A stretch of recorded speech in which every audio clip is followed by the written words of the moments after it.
So I do want to say there have been all of these crazy stories online about me replacing Wendy. And I am here to tell you that that is not true, because no one can replace the queen. Nobody. Not like she's got her husband, Kevin. She's by herself. The only person that she has that's taking care of her is her 21-year-old son, Kevin Jr. And he's 21. You know, he's in college. This is a lot on him.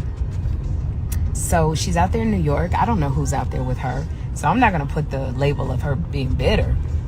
And then she's not well.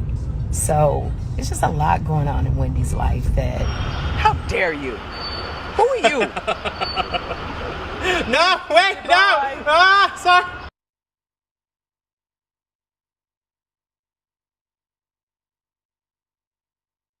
How y'all doing, bitches? Yeah. Welcome to another brand new episode of the Kris Avalon Show. Unfiltered, filtered.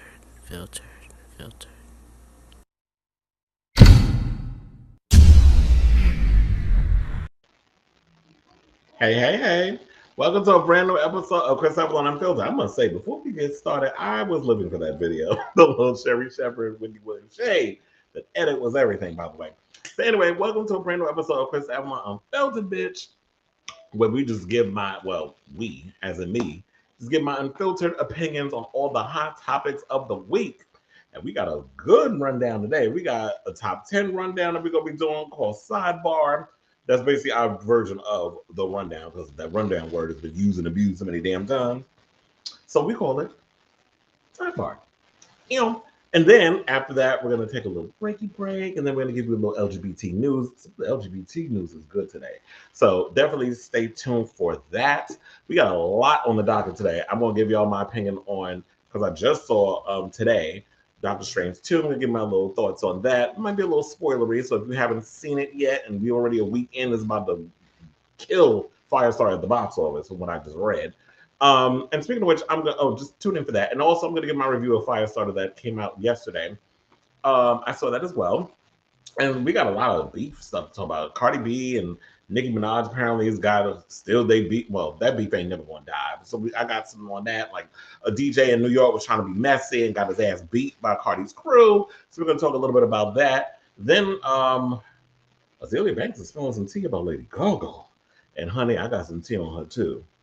And I believe Miss Azealia, and I'm gonna tell y'all the tea because I know some people in the streets that was telling me some things. I'm gonna reveal that on this show today. So definitely tune into that. I'm also gonna be talking about Netflix and their problematic ways with their staff, telling people if you have a problem with some of the if y'all want to try to be acting like these woke people and this, that, and third, and you got a problem with the fact that we take in people who like to make transphobic comments and your ass ain't funny, you can find another job. Also, I'm going to give my thoughts on Gogo for the Gold. I don't know if y'all heard about this show, but yeah, we're going to talk about that today. And Riri's clothing line launch. She's created some lingerie for men. Would y'all wear it? Would you not wear it? We're going to have that. We're going to talk about Nutmeg got dragged on social media by Steve Schmidt. That was hilarious, and I got to read y'all those. So we got that and a whole lot more. And plus, we got to talk about Wendy Williams. This heifer has been in the news. Do you know, I think I've talked about her more than anybody on the internets in regards of all this stuff. Like, I could literally do a whole 2-hour show of best of clips from when I first started, from when I was doing, we would probably do Wednesday Night Kiki, and then I was doing On the Line and Drinks and Drag, and now Unfiltered. Like, we could probably just combine us meaning EJ. Because bitch, editing was not the thing I liked doing when I was in film school. So we can probably compile all that into one episode. That shit could literally be probably a 2-hour damn movie. So who knows? That might be an idea that might come in the future. You never know. Until we come to a resolution with this stuff. So we got a lot of tea to talk about. But first, be sure to hashtag Kris Avalon Unfiltered. Also follow me at all my social media handles at the Kris Avalon. And soon we're going to be, I don't know if we're on Mixler yet, because I know we've been having a lot of issues in regards of getting everything up and running in regards of my Instagram. Long story, Meta be trying me. I'm still waiting to get out of jail with, thank you, so not yet. I think we're waiting for me to get out of Instagram and Facebook jail in regards to the live streaming, because I technically cannot live stream, even though y'all are probably watching me on Facebook and stuff now. There's some loopholes. I have somebody else as an admin on there, so that's the loophole in which they can live stream for me, but apparently I can't do it myself. So that's almost up in about probably I think 15 or 14 days. I don't remember, but soon I'll say by June we should be up and running in regards of finally getting this show to stream live on Instagram, which I've been trying to do from the beginning. So we're still working out the kinks and everything on that. I know I'm going a little on and on and on, but sometimes you gotta let a bitch know before we get to the main stuff. So, and before we get started, I just want to say, for those of you who watch be it live and on the playback, I know a lot of people are busy. It's Saturday, people are out drinking and partying and stuff. I was out earlier, so I'm a little exhausted. Between going to see Doctor Strange, then getting somebody pregnant afterwards. That's gay sex terms, in case y'all didn't know. I didn't really impregnate a woman. You impregnate people in other ways. But in between all of that, bitch is exhausted. So I had to take myself a little nap before I came on to do the show.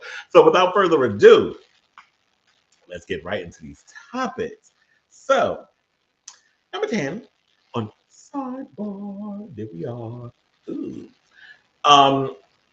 I went to go see Doctor Strange earlier today. I was a little annoyed because, no shade, I love you, Brandon, but the waiting a week later and me having to walk on minefield, like tiptoeing the minefield to avoid the spoilers, which I have to be pretty proud of myself that I did an excellent job of avoiding spoilers. I did know, because I saw the picture online, that Charlize Theron was making a cameo in the movie. I did see that part. But in the post credit, I saw that on I think it was a Hollywood Reporter. But I have been able to avoid spoilers, particularly on Twitter. And I'm always on Twitter for the porn, obviously. So I was able to avoid the spoilers. So I went in. I was pretty surprised with some of the things that I did see in the movie. Now, as far as Doctor Strange goes, Benedict Cumberbatch definitely does a phenomenal job as Doctor Strange. What I didn't know was that Joaquin Phoenix was originally in talks to play Doctor Strange before Benedict was. I had no idea, but because they couldn't get him to agree to a multi-deal situation, he passed on it. Which I guess is the overall, like if y'all heard earlier this week, Elizabeth Olsen was kind of, isn't complaining really, but as actors, I understand. Which it was something that I had to lose out on a lot of really interesting roles because I was so wrapped up in this whole multi-deal playing Wanda Maximoff. So I couldn't really, so all these other roles that were coming along that I wanted to play those parts, I couldn't do it because I was stuck in this Marvel contract.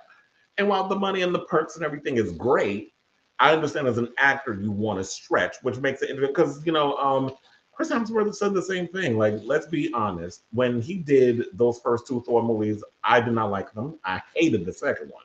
But then when Taika Waititi came along and started doing like Ragnarok, and now we got the new one coming out, he looks like he's pretty rejuvenated and seems to be more excited. So I guess at the end of the day, it all depends on who comes in and jolts new life into giving you something to play with. And I must say that Elizabeth Olsen definitely had a lot to play with in this multiverse of badness that they had her in, because she was in so many ways, she was the villain of the movie. So for those who are wondering what the plot is, like it opens basically with Doctor Strange in a multiverse Doctor Strange, who is fighting this monster alongside America Chavez. And I know a lot of people don't know who America Chavez is, but she's this young Latina teenager who can basically punch holes into universes and travel from universe to universe. So seeing that character and seeing a young Latina on the big screen with this strong power and also representing the LGBTQ community, I have to applaud that. I thought she was going to be the gay character, but apparently she had two mothers in the movie. So that's where the rainbow pin, when you see that in the movie, she had on her denim jacket. So seeing that, basically we find out that Wanda was using her witch powers to get these monsters to capture America, because basically what she wanted was to harness this girl's power so that way she could be with these children that she created in WandaVision. So there's a lot of that stuff that goes on with that. So that's basically the plot of the movie, where she's basically just trying to, and then there's like zombies and all kinds of weird stuff. So it's very much, with Sam Raimi directing, a lot of Evil Dead-isms, even down to Bruce Campbell making a cameo in it. I did not like his cameo. Usually when you ever watch, whenever you watch a Sam Raimi movie, you already know that Bruce Campbell's going to make a cameo. That just always goes hand in hand. It's kind of like Stan Lee before he passed. He was always in making cameos in the Marvel movies. So that's always bound to happen. The problem was his cameo was just stupid. I didn't like that. They had him playing some guy that worked in a universe where I guess he had like making these pizza puffs or whatever the case was, and Doctor Strange put this spell on him where he was just beating himself up. It was just a dumb cameo. I didn't particularly care for it. But overall, rather say about the movie, there were parts of it I liked, there were parts of it I didn't like. The acting and everything was great. I would have liked to have seen Wanda really get what was coming to her. And we got kind of that sort of thing at the end, but it felt a little rushed. I really felt like maybe if they would have had 20 more minutes, the movie would have been, in my opinion, it would have been fleshed out more. It felt a little rushed, in my opinion, with certain things. There was some scenes I'm like, it didn't need. And then there were certain scenes that I'm like, okay, y'all could have focused more on it. I would have liked to see y'all flesh that out. But what I did like was that they had this alternate universe of Avengers called the Illuminati, and there were a lot of great cameos that I was pleasantly surprised about. So if you guys saw What If, these characters appeared on that. So they made cameos in the movie. So on, Earth 838, where they wound up traveling to, where they were in prison, and that's when we get to see Professor X in the trailer. What I was not expecting, and this is where I was pleasantly surprised when I saw it, because I told you I avoided the spoilers. Mordo was there, who basically was taking over Doctor Strange's, palace or whatever the hell it's called. I'm not big with remembering names, being Mr. Geeky accurate and all that other stuff, but y'all know what I'm saying if y'all watch the movies. So then, of course, I was excited that they had Reed Richards in there, and they had my choice because John Krasinski, I've been saying for years that I wanted him to play Mr. Fantastic, and they cast him in this role, and I was so happy to see him in there. He lost a lot of weight, I have to say, and he was looking good too. But my dream cast, and I'm gonna put it out there, so I'm putting out in the universe. So hopefully, Marvel, y'all listening to me. Like I always said, I want John Krasinski as Reed Richards. I want his real life wife, Emily Blunt, as Sue Storm. I said as what's Sue Storm? I said I wanted Johnny Storm to be played by Zac Efron, and we're gonna talk about Zac Efron in a minute because he's in the new Firestarter movie. So I said I want Zac Efron as her brother Johnny, and as the Thing, I said John Cena. I want John Cena in that role. First of all, he's built as a brick shit house, so that'd be perfect. Put him in some makeup and playing up the Thing, where the Thing is sort of like kind of gives that type of action comedy vibe that John Cena's been playing as late, especially in Peacemaker. Like that would be perfect if they can get him to be that character. So I would love to see that as my full Fantastic Four cast. So hopefully that's what they pick. I doubt it, but that's what I want to see as them. And I'm also seeing Captain Marvel and Captain Carter and Black Bolt in there just as the Black Bolt, because I hated what they did with his character in Inhumans, which thank God that shit was canceled quickly after one season over at ABC. But seeing him back in there, and Anson Mount, congratulations to you. You are definitely getting finally your just due in acting, because you've been coming along and really trying to make a name for yourself for a long time, and people kind of just been passing you over. But seeing you, like, he's in everything. Like, he's doing a phenomenal job on Star Trek, Strange New Worlds. And he's also, seeing him make a cameo in this film was great. So shout out to you. And shout out to this movie. I'm going to wait. I'm not going to go to the movies to see it again, because Doctor Strange, while it was good, I don't know if I'm going to sit through it again in the theater. I'll wait a couple of months till it shows up on Disney Plus, and I'll watch it again to maybe appreciate it. But for overall, I thought it was a good movie. Could have been better. I saw some people were saying like it was the best Doctor Strange. The best Marvel movie. I was like, I don't know how many other movies you watch, but I don't think so. But hopefully this leads, the whole multiverse of madness and everything that happened with that, it leads to this opening up, because we saw like zombies make an appearance in the second and third, so we could basically see that coming in, and when they bring in Blade and they bring in all these other characters that they're bringing in, since they're going for a more supernatural element to the MCU now. So yeah. Now moving right along, we're gonna talk about Firestarter, which was a fucking disappointment. I did not go to the movies to see it. I sat in the comfort of my own house because I own Peacock. So I sat and watched it on Peacock. If you have the pay subscription, that's the only way you're gonna watch it. I don't think they're gonna give it for those of you who have it for free. So yeah, I watched it on Peacock. I thought Zac Efron did good with the material he was given. I thought the little girl, while annoying at times, she was good with the material she was given. I even liked the Indian in the movie, even though he got on my damn nerves at times. Because he was supposed to be sort of like the villain. Remember, like in the old one, the one that came out with Drew Barrymore, he was supposed to be more like the one that befriends Charlie's character. This one, he was basically like, this hunter killer with supernatural abilities. So they played more into that. I forgot the old actor's name that was in the original one. He didn't have powers in that one, but in this one, he sort of had powers. I like the idea of them doing like, okay, so they basically brought these people in who didn't have necessarily a family. So Zac Efron's character was orphaned. I think the woman that played his wife, her parents died when she was young. So they this facility sought out people who didn't really have a lot of families, so they could do experiments on them. And I guess if anything happened to them, like I don't think anybody would be that upset. So I guess that's why they were these people to volunteer. So they were doing little experiments on them, and then they were getting these superpowers, and they wound up going on the run and this sort of thing. I like that concept. I like that idea. I really would have wished they would have explored it more. I did find it annoying that they did not train Charlie at such a young age to be aware of, okay, so you have these powers, you can create fire when you get upset, you need to figure out how to control. They should have trained how to control it because clearly where I think where Stephen King was coming from, I think it was so similar to Carrie and everything. It was like you're going through the change, you're getting older, your body's evolving, you're doing all these things, and as you get older, it becomes harder to control. Sort of like the system with Carrie and her period, where she started the telekinesis and all that other stuff. I think it was the same thing that was going on with Charlie and the whole fire thing. So they, in the beginning, instead of being like, well, if you control it before, you control again. First of all, the dialogue was killing me in this fucking movie. The dialogue was hokey at best. The lines were not working for me. The one thing I will say that saved this movie, in my opinion, was the soundtrack from John and Cody Carpenter. And the legendary John Carpenter, who's directed a lot of amazing films that we all grown in love. Well, I've grown in love since I was a kid, like the original Halloween, Big Trouble in Little China, The Thing. And one of the things that a lot of people always knew, and he was like my main project when I was in film school, where he basically directed, he edited, he did produce, he wrote the screenplays, and he scored his own films.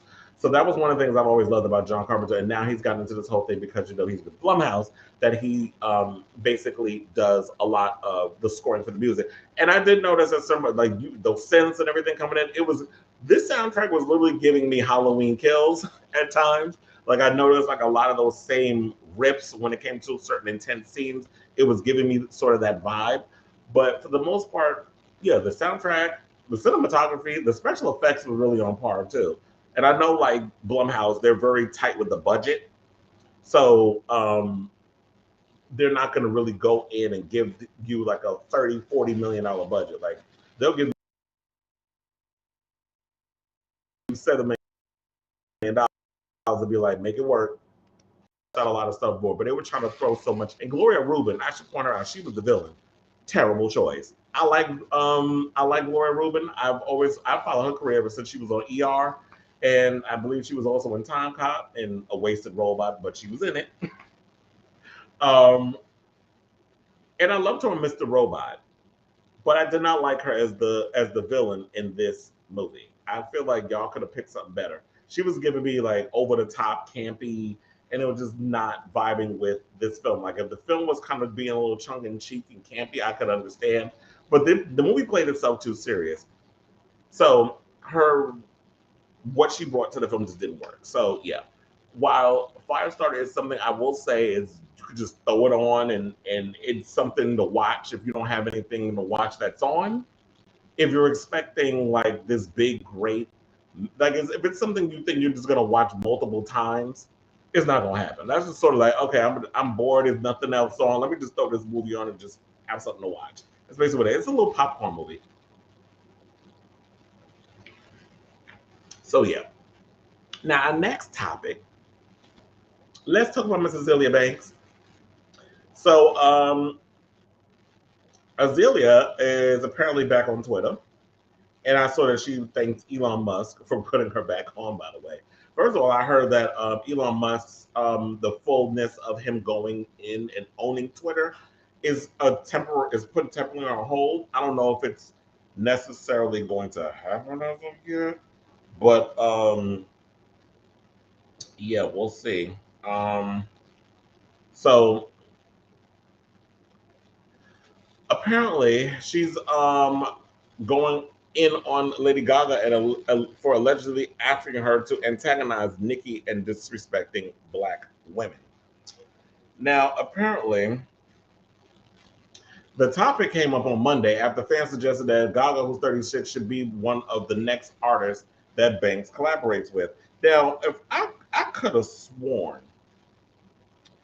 that didn't Lady Gaga and Nicki Minaj work on a song? Wait, Lady Gaga and Azealia Banks, I believe, worked on a song a while ago, and something happened or one or another. I think the song never came to fruition. They worked on it, and okay, I found it because I was stalling. I was looking for something that someone sent me, and I want to get it correct. It was a screenshot, but anyway. So she says, lastly, no, that woman has zero respect for Black women, and now Banks alleged it while explaining why she was entirely against working with Mother Monster, saying, I cannot ever respect her for literally asking me to beef with Nicki on her behalf. I refuse to send a less incendiary song insinuates that we're going to spill Nicki's human blood. F and eye roll. Now, the artist didn't hold back during her social media tirade, alleging that gays have been falling for Gaga's hodgepodge pseudo BS for years. Not me, because I've been talking about Lady Gaga and y'all don't want to listen. And I know T for a fact because I know people who work in the industry who have had many of things to say about her. And they want to call you a hater. They want to call you, it's like, I am in the inside of the nightlife scene. That scene she claimed she came up in. But I don't know what the fuck I'm talking about. So she said, like, her deep jealousy and hatred for Nicki and the sneaky shit she was saying and trying to do behind the scenes is just gross. If I want to beef or pop S about Nicki, I will do so on my own accord. I will never do a white woman's bidding for her. Oh, I just love that. Because what is it? I think Kendrick Lamar does a tough thing in his new album. Now, Banks doubled down by claiming she has receipts of such messages in an old phone. Now, the performer hasn't wasted any time speaking her mind and rejoining the social media platform in April. Fans have seen her accounts be suspended multiple times due to the controversial nature of her post. She said, so yeah, she's happy she's back on social media. Now, the whole thing about spilling human blood, around, and you know what, I love saving stories for a rainy day, and I'm glad that I do that. Because there was a story, this is around the time of the slap hurl around the world during the Oscars. And someone who I know that works in the industry was saying, like, don't sit and fall for this, like, all this stuff that's with the Oscars. A lot of times these Oscar people, they're buying their awards, a lot of payola, a lot of fakeness going around. And put me on to a video on the dark web of Lady Gaga and another well-known actor that y'all love drinking blood from tortured babies. So, yeah, and apparently there was a story that came out that she left a hotel room, a bathtub full of blood. So when Azealia Banks goes around and saying stuff like, what was the phrase?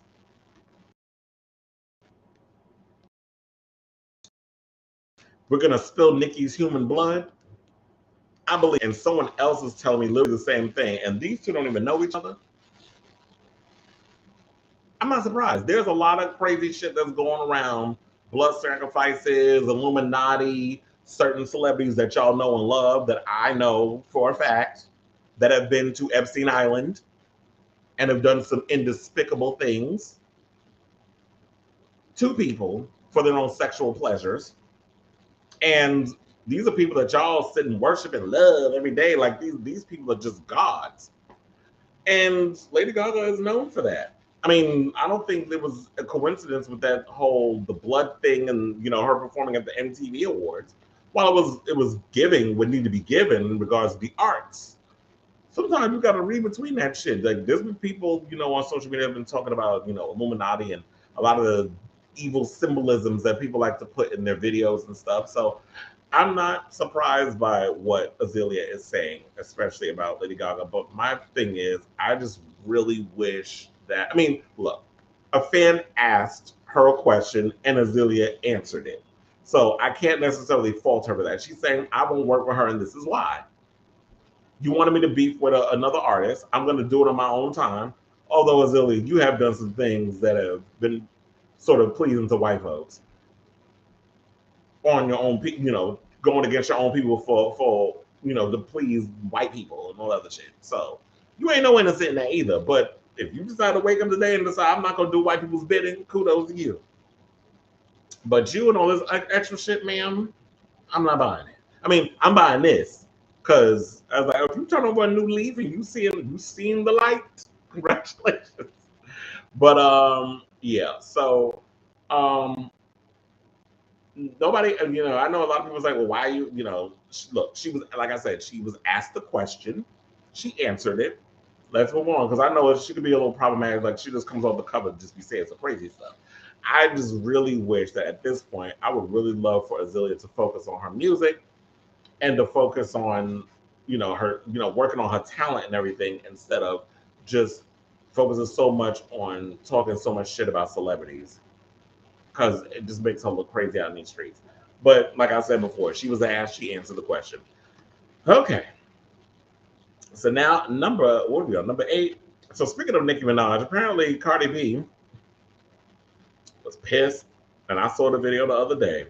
She was up in the club in New York with her peoples, including her husband Offset, where a DJ felt the need to be messy as he decided to mention Nicki Minaj during a club appearance.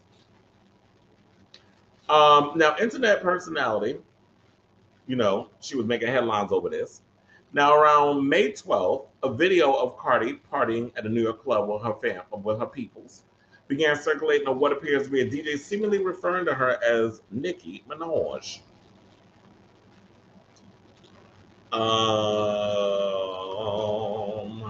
Okay. So now, as Cardi sipped on her Corona and danced to the music alongside, her people and her husband, the DJ come over the mic and yelled, "Shout out to Nicki Minaj in the MFing building. Let's go." He then played one of Nicki's latest hits, "Do We Have a Problem?" However, there's more to the story. Now, according to reports, Cardi's reaction towards DJ was not because he shouted out Nicki, but for allegedly yelling inappropriate gang-related things on the mic, allegedly as Cardi, her husband Offset, sister Hennessy Carolina, and their entourage arrived to their section of the club. The DJ began to yell inappropriately about different gangs. Now, in the now viral video, the 29-year-old rapper can be seen reacting to the DJ by obtaining the mic and gathering the crowd's attention. And I did see the video where she went in on the mic and was like, "Who's building tonight? Are we gonna turn up?" And blah blah blah, so on and so forth. We getting dangerous tonight, DJ? Are we getting effing dangerous tonight? F out of here. Now, I know a lot of people may not be aware of this, but there's always been little flotations around. I don't know how accurate or how true it is, but it may be that Cardi is affiliated with the Bloods. And I believe she still has an open case on her in regards of, I guess there was some strippers that allegedly hooked up with Offset, and she had members of the Barty gang, or the Bloods, I should say, beat these girls up. So I believe that case is still open. And my thing is this: people want to be messy online or in a room and everything. Look, The problem I've always had with Cardi, and I don't know what her sign is, but I feel like she focuses so much energy on what other people say and think about her. I was saying this the other day too, when she was at this Playboy party, and I think it was an after party for the Met Gala. And she got on there and she was making, we gonna turn like she was doing on the mic. Like you in a place with grown people, you get on the mic. Cardi's a character. She's hosted parties and things like that before, so we know what she's gonna give. And she was like, "Oh, y'all gonna do a line or whatever the case is," meaning some of that booger sugar. And apparently people saw the video because, first of all, this is another thing too. If we're gonna get into cameras, people with cameras are violating personal spaces with cameras, because we're gonna bring that up with the Jesse Williams story. People really need to stop filming every fucking thing that is not for the consummation of the public. If you are at an event like the Met Gala, whatever the case is, and I'm on the mic and I'm sitting there, doing what I'm supposed to be doing as an adult, hosting a party in a room full of adults. If people want to be in here doing lines, if people want to be up in here like licking and snorting coke over some stripper's ass, that's their fucking business. It is a private event. It is not for the consumption of the public, because a lot of y'all don't go to these parties. A lot of you have not been in these industry parties. I've been to industry parties. I've been inside these places. I've worked some of these places. So you know the things that goes on. There's a such thing called discretion. And when you post this stuff online, and now people are talking about, what kind of a role model are you? Blah, blah, blah. You got kids. Motherfuckers, half of y'all don't even take care of your own goddamn kids. Maybe that's what y'all should focus on, instead of trying to expect Cardi B to raise your kids and do all this other stuff for you. She's at a private event, and that's why she said that she hates being famous, because it's like a little thing she says it does is a problem, because y'all want to record everything and put it up. There's a private event where she was doing a job, and people were criticizing her for making a comment about cocaine. First of all, she's an adult like everybody in that room. So if people are going to do whatever they do, that's their business. But it's not for you to be commenting. But people are always going to comment. And I think that's the point I'm trying to make, once getting around to it, that Cardi needs to stop worrying about or responding to every little thing that people say about her, because that's how they know they can get under your skin. When you always have to get online and you have to literally always show that you're pissed off whenever someone says something about you on social media or in person. You don't need to allow that. See, that's what gets your ass locked up. You already got 2 kids. You have so much going for you in regards to your career, and you're making so much money, and so many people, in the industry are clamoring for you to get a piece of you to do what needs to be done in regards of the attention, and you're bringing them a lot of money, and and they're throwing a lot of money in your direction. You're a hot commodity right now. Don't mess that up because some DJ want to be messy, or some fans always want to have something to say about you on social media. That not only goes for her, but it goes for anybody. And I know it's hard in this social media era, but you have to learn that's water off a duck's back. Don't let that shit get to you. I know it's hard. Trust and believe. But in the words of RuPaul, unless these bitches are paying your bills, pay these motherfuckers no mind. But that's not exactly what she said, but I had to remix it. So,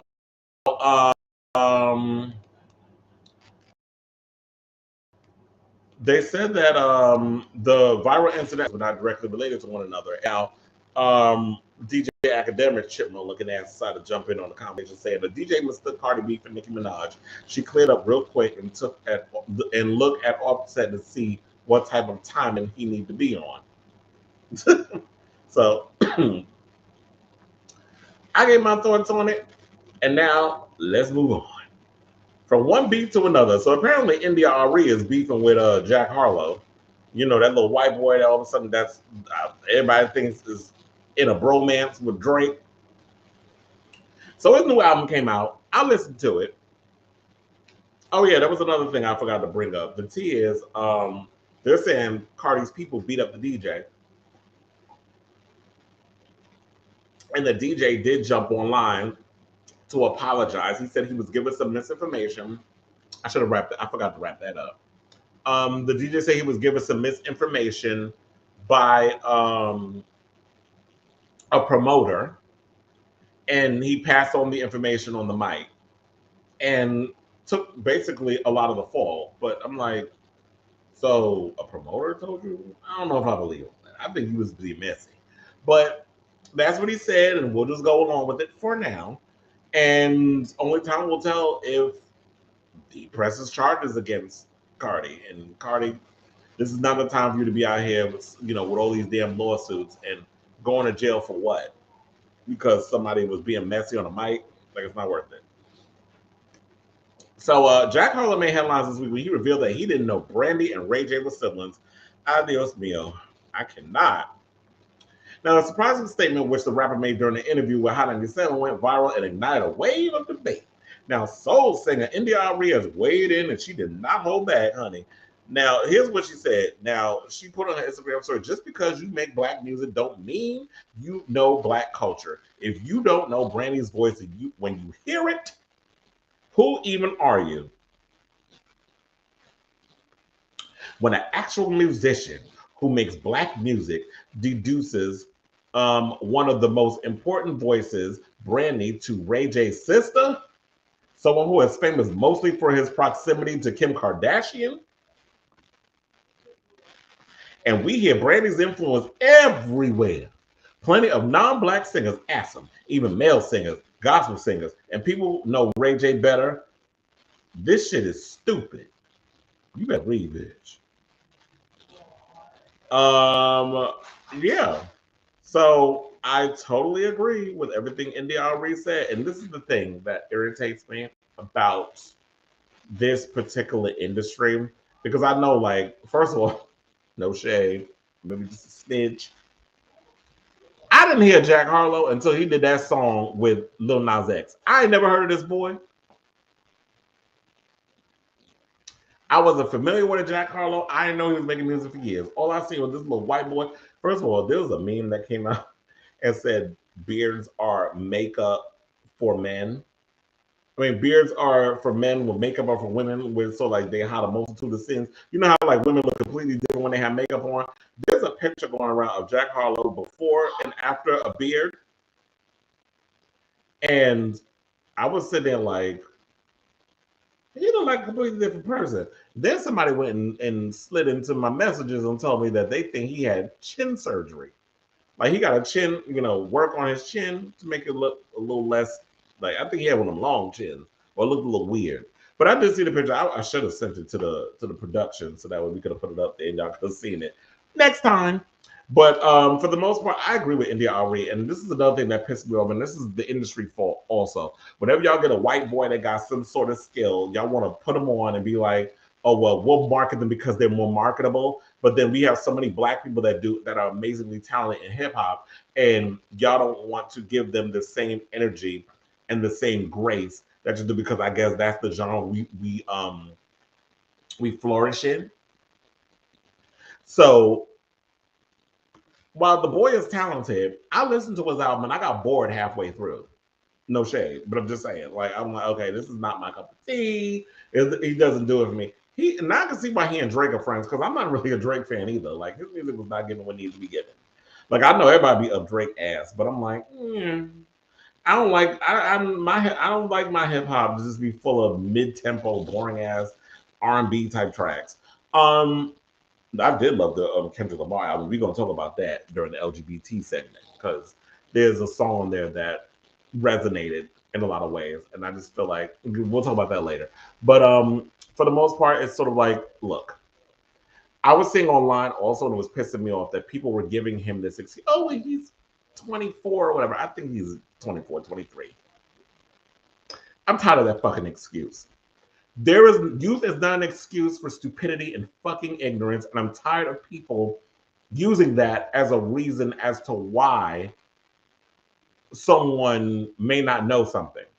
We have a whole internet. There is no excuse. And when I was a kid growing up, Lionel Richie, David Bowie, all these other artists, like they were all before my time. I didn't know Isaac Hayes. I didn't know Shaka Khan. I didn't know Gladys Knight and the Pips and the Jackson 5. They were all before my fucking time. But I knew who they were because I had parents and I had people in my life that introduced me to music before my era. So stop using it as an excuse because I was born in 95 or I was born in 2001 that I don't know anything before that year I was born. No, you're just being ignorant and you just don't want to do the homework. There's a whole internet out there. Google is your friend. Y'all can Google porn, you can Google a dick pic, you can Google all kinds of shit. But when it comes to education and knowing about Brandy's music, a lot of whom everybody's been influenced by, and I'm sure you sample her shit in your album too, you don't know her voice from a can of paint. Who doesn't know fucking Brandy's voice? She's called the vocal Bible for a goddamn reason. So don't play in my face with that shit. Really, please don't. And I'm tired of people using it as an excuse. Youth, as I said before, does not equal or give an excuse for stupidity. It doesn't, and ignorance. And so if you're, and another thing too, if you're a white boy jumping into a genre predominantly dominated by black folks, come in with some fucking respect and educate yourself. Eminem did that shit when he first started. He made sure, because he knew that he wasn't necessarily 110% welcome into hip hop. So he knew coming into the genre that he had to do his homework, that he had to pay respect and homage to many of the rappers that came before him, because he was a sole white boy coming into a genre predominated by black people, and garnered the respect of the hip hop community because he showed he had those skills. He did his homework. He paid respect to a lot of the people that came before him. So if Eminem could do it, and so many other white rappers, there's no excuse for Jack Harlow. But I realize this generation expects shit to just be handed to y'all. Y'all don't do the homework. Y'all don't show respect. Y'all don't do none of that. Y'all want to, oh, your time was when it was. Oh, I didn't know everybody had a time, an expiration date according to y'all. I didn't know y'all was running the industry and they put y'all were the ones giving out expiration dates on artistry and creativity and who deserves their flowers and who the fuck don't. Because y'all love throwing that icon and legendary status, and when you only got 2 damn songs to your name, you ain't got a body of work. You don't have 30 years of music under your belt. But an icon only, an icon is Doja Cat. Get the fuck out of here. Anyway, let's move on because I'm getting pissed. It's the lack of respect these bitches be having. Y'all better put some respect on Brandy's name. Don't play in my face.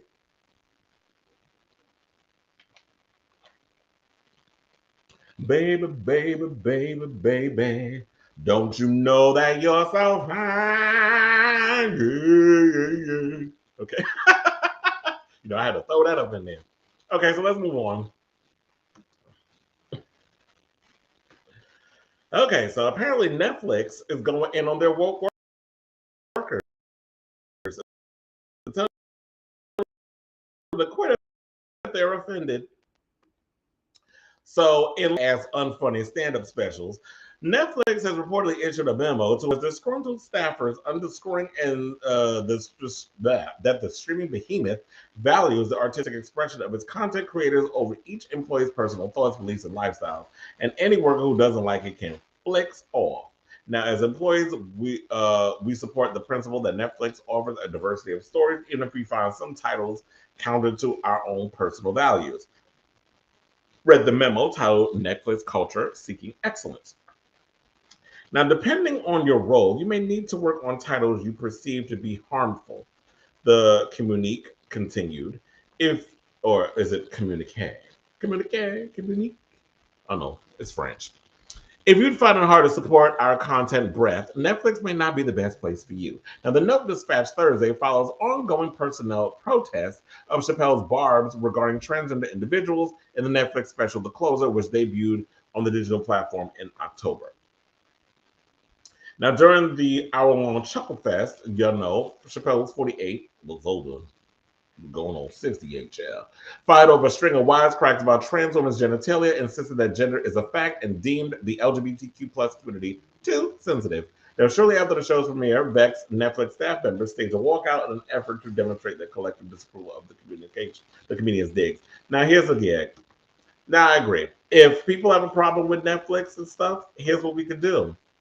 We can all flicks off, as in unsubscribe. Don't go and give energy to that streaming service. They're already losing money. They're already bankrupt. They're already in the shitter. And I just heard that, I think it was Disney, if I'm correct, Disney Plus, and I believe HBO Max has seen a surge in sales subscribers minus Netflix. And I think people have a problem with Netflix because Netflix really doesn't support a lot of their content. Y'all quick to throw $30 million at Dave Damn Chappelle, But y'all don't have that same energy for a lot of the great shows that you have on Netflix. Y'all would be so quick to cancel after one damn season. I was talking to a friend of mine yesterday because or was it the day before that we were looking at, because there's a whole bloodbath going on with a lot of shows that have been canceled. I heard they canceled Magnum PI over at CBS.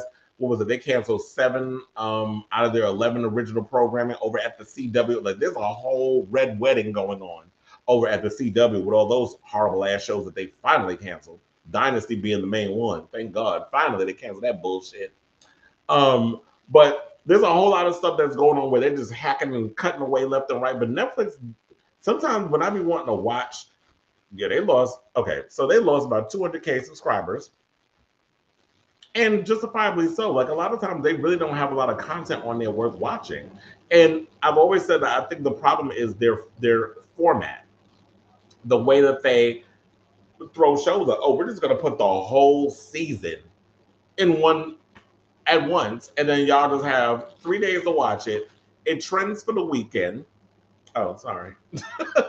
It trends for the weekend, and we moved on. Oh yeah, I did hear that the CW network is being sold. They haven't figured out who they're going to sell it to, but I've heard there's a couple of biddings and everything that's going on. But the thing is that I don't know. It's just Netflix doesn't really have a lot, in my opinion, worth watching. I tend to watch HBO Max more. I tend to be watching Hulu more. Every now and again, I'll have to remember to watch Amazon Prime, but it's just a lot trying to grab my attention. And my thing is this: if y'all don't like, I agree. If Netflix is gonna play this game where they want to put Dave Chappelle, ignorant ass, unfunny ass over their employees, then yeah, go somewhere where they respect things. And I guess, you know what, when it comes to content, we should be open-minded and just be like, you know what, if Dave Chappelle want to say what he say, let him do what he does. I personally, as I've said 50 million times, I'm not watching Dave Chappelle's comedy. I don't think he's funny. I believe when he did the Chappelle show, the sketch comedies were hilarious. However, Paul Mooney was the heart of that show. Paul Mooney is funny. May he rest in peace. But Dave Chappelle I ain't never found funny. So Lanier says, Netflix has so many original shows that I know absolutely nothing about because they don't advertise well. So it definitely makes a movement. That's another point too, and I've pointed it out many a times. They're horrible with their advertisement. When it comes to, so when they have new movies and stuff that's supposed to be coming out, like a lot of money they have original films coming out. Where are the promotions for those? Where are the trailers for those? They don't really promote their stuff the way that they should be promoting. So what's going on with that? Like, I don't understand why they don't sit and promote properly. I guess maybe they feel like it's too expensive. I mean, you charge me $18 for Netflix, y'all better find that money through there. And yeah, Ozark comes out in a weekend. I'm done with the show. I mean, me personally, I stretch stuff out because I like to take my time, but it's like you have to binge it because everybody likes to spoil stuff. So by the time that's done, it's done. And when you look at other streaming services, they release shows week to week, it's stretching and word of mouth, like with Peacemaker. Peacemaker, they had that stretched out for 8-9 episodes. So people were talking about it because it was water cooler stuff. Oh, did you see this show? Oh my God, the show is so good, you should check it out. So people could jump in and be like, jump on the bandwagon. Same thing with, a lot of the Disney Plus stuff with, what was the recent one? Moon Knight. People were talking about that. People jumped in and watched it. Granted, it was only 6 episodes. They could have used a little more. But for the most part, they really didn't invest. They don't invest their time. So yeah, Netflix has a lot of their issues. And I don't think the problem is, we're gonna put ads on now. So now they want to do commercials. So I don't think that's gonna solve the problem. I mean, unless y'all want to pay a lower tier with ads, be my guest. But me, I'm not an ad person. I can't stand watching ads. When I'm watching stuff, because I hate when I'm in the middle of watching something, ad cuts in. It's like, can I finish watching what I'm watching? So yeah, that's annoying. But yeah, we'll keep an eye on that whole thing. But like I said, I don't watch Dave Chappelle personally. I watch other stuff on there. So if because some people could say that show, what is it, the new queer show, everybody's talking about Heartbreaker or whatever the case. I think it's Heartbreaker, Heartstopper, somehow with a heart. So people are going to sit and talk about that. Then we can see if then somebody might say that they have a problem with this show and they want it canceled. So we gotta, I guess, what's good for the goose is good for the gander, I guess. Okay. So speaking of shows, Chell, let's talk about Gogo for the Gold. Now I know y'all probably haven't heard of this show. Maybe you have. But there's a brand new show that premiered on Out TV yesterday, which is called Gogo for the Gold. It's hosted by Johnny McGovern. You know, hey Queen, come on and spill the tea. I've known Johnny McGovern for a million years. Like I remember when he was out here as the gay pimp, turning up in the clubs. Like it was, you know, he was out here. It was him, Peppermint, so many other girls, Bianca Del Rio. You know, we all come from that same era of the nightlife scene. So seeing him finally doing his thing, congratulations to him and this show. Now I have to say, when I first heard about this show, I was pissed. I'm gonna tell you why in a second. Because I had a similar idea. Here's the get. See, now I can put it out there. Now, for those who have been close to me have known that this has been an idea that has been cooking in my mind. I even have treatments and everything. For the past 3 years, I've been working on a reality competition series that was similar to RuPaul's Drag Race, but with Gogo Boys. And that's basically how I even have a name for it and everything. But Johnny McGovern beat me to it, and that's cute. Look, if we got more than one drag show, we can have more than one go-go dancer show. I know some people found it problematic because they said, oh, well, you have 12 Go-Go Boys on the show. Why are, I think 9 or 10 of them from LA? If they're from around the world, why are majority of them from Los Angeles? And I think they have one from Washington, D.C., and I think they have another one from Chicago, or 2 of them might be from Chicago. But yeah, I said the same thing. I'm like, okay, because I guess because it's LA, it's an easier commute some ways. That you could take an Uber over there and do the show. So it was, I believe it was filmed last year, but it's coming out this year. So I mean, I don't know if we have a trailer for it, but there are some people on the show that I was familiar with. So now, who did I hear of? Because I'm going to scroll down to shout out to Out TV for this, and I also wrote an article on it on Tribe if you want to check it out. See the whole thing. Okay, so I was familiar with Eddie Danger. I was familiar with Zaddy. Gogo Zaddy is what he goes by. He also does porn. Max Adonis I was familiar with too. He's another one that also does. A lot of these boys on here actually does porn. Randy Boo, I believe he is a Facebook friend of mine. I follow him on Instagram. There was another one too. Oh my God, I forgot his name. That I was familiar with. I know someone I know is Beef Burrito. That's what he goes by, but it's Beef Burrito. So I was familiar with him. Now, as far as the show goes, I was trying to do my homework assignment and watch it for y'all. However, apparently when I was going on Out TV to watch the show, my Out TV wouldn't work, and I've been paying for it for the past couple of months. So they were talking about, oh, you need to subscribe or whatever the case was. And then when I was looking at trying to see my subscription thing, it wouldn't show me how to fix whatever the issue was. And then it was talking about that, oh, it doesn't work at this time. Please try again later. It's been doing that for the past couple of days. So Out TV, I decided to cancel my subscription because y'all want to play in my fucking face. So I don't think I will be. I'm going to try to see what I can do with this. But I did not get to see the show. I wanted to watch the show for the culture. But and then there was another thing I meant to mention. So there was a friend that I was talking to, who's also a well-known go-go dancer in New York City.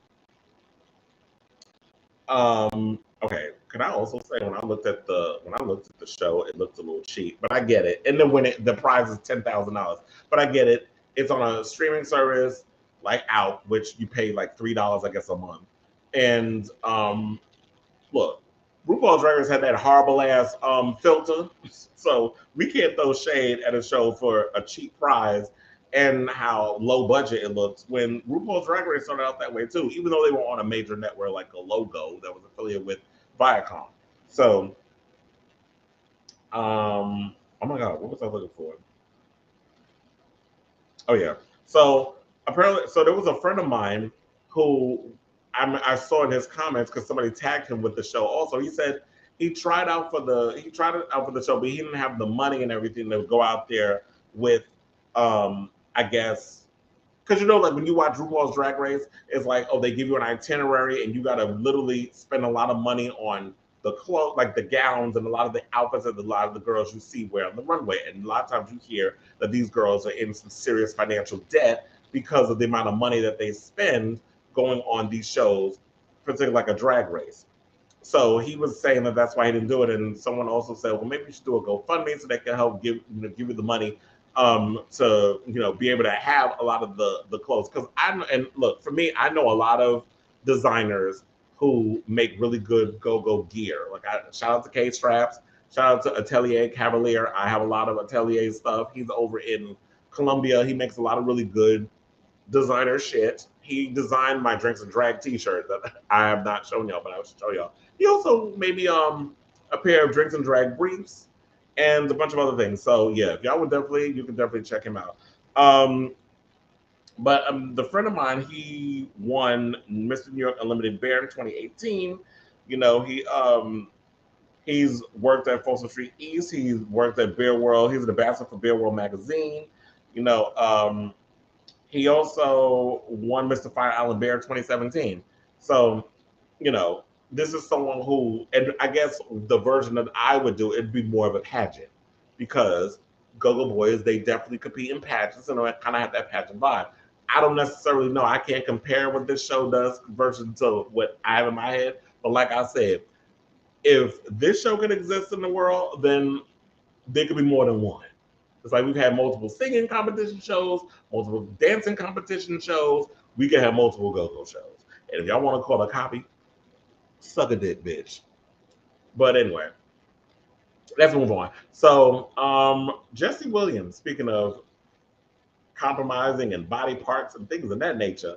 So the downfall of the whole Jesse Williams saga continue. Oh, is it really a downfall?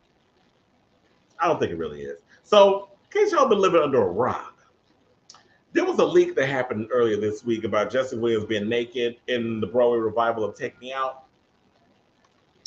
And so I was minding my business, like I always do, when I got a message from a friend of mine. I was like, did you see the pictures I sent you? I was like, what pictures? Of Jesse Williams naked. I said, say what now? So it immediately popped up in my situation and I gagged. I was like, oh, man, that's what you packing down there? I mean, I didn't know he was 40. Not that it means anything. First of all, Jesse Williams is a good looking man. That body is sickening. And he got a big old bag. Now, I had to laugh when people were talking about, oh, it's just an average male black penis or whatever the case is. First of all, he's biracial. Not that it means anything, because at the end of the day, biracial people consider themselves black. I'm someone who is of mixed race. I consider myself being black because my father is black. And the way I was raised, they always say you are what your father is. Now, I do acknowledge all my other multicultural situations. However, being that I have a black father, the way I was raised, so what? The penis pic or Gogo for the gold? Which I hate that damn title for that show though. But it ain't my show, so it is what it is. But I'm still creating my show.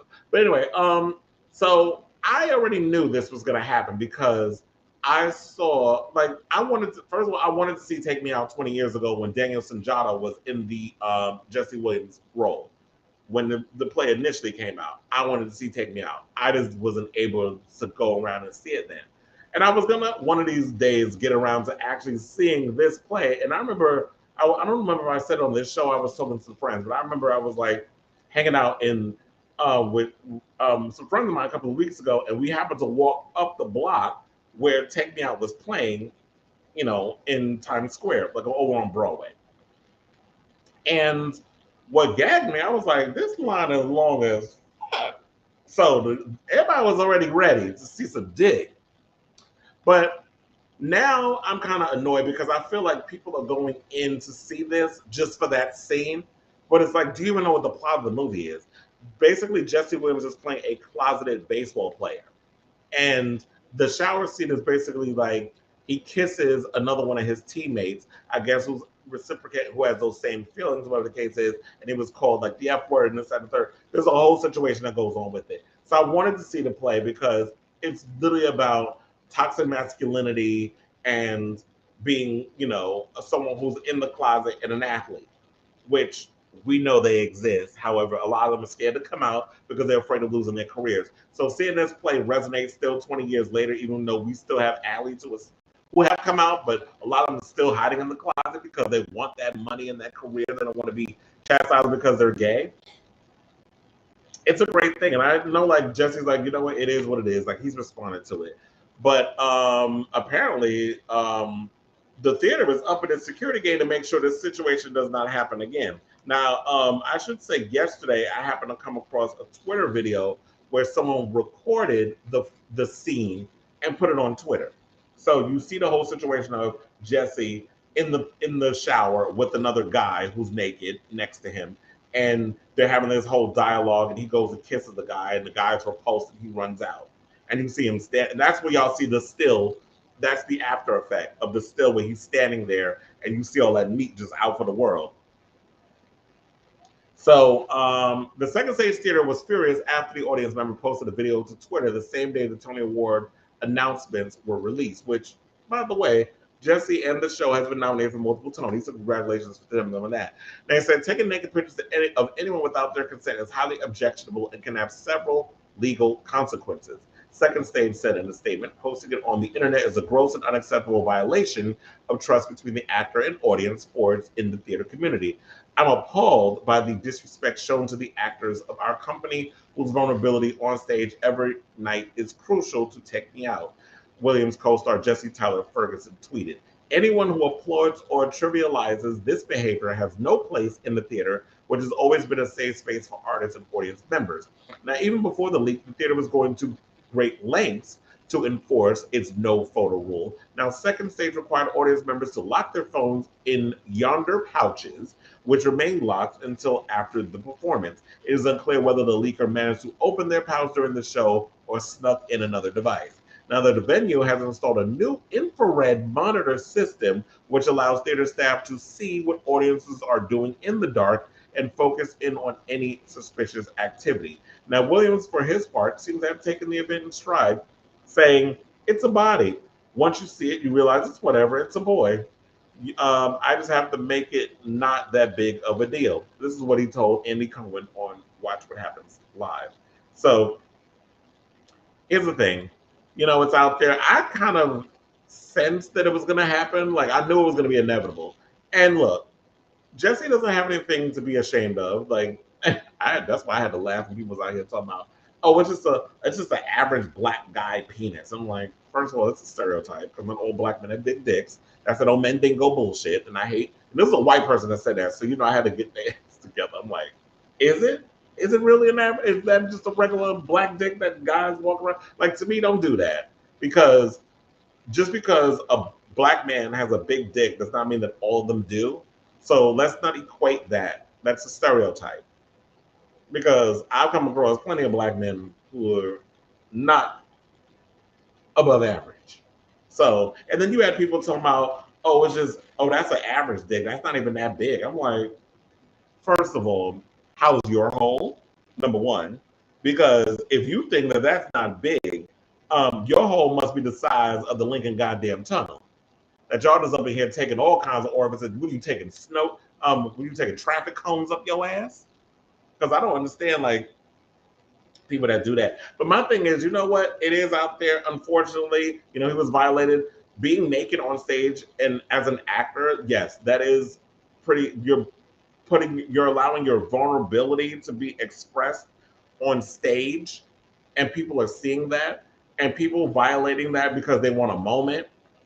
It's like, okay, it's cute, whatever. Thank you for the culture. For the culture, thank you for putting it out there. But now, can we move on? Like, let's not be like, now I feel like it's going to be people where it's like, oh, well, I want to be, you know, I want the trend. I want to go trend. I want to go viral on social media and stuff. So now it's like, okay, now you're doing it because you want to be messy. And now I know a lot of people are going to go to the play just to see this part because a lot of y'all act like y'all ain't had dick in 75 years.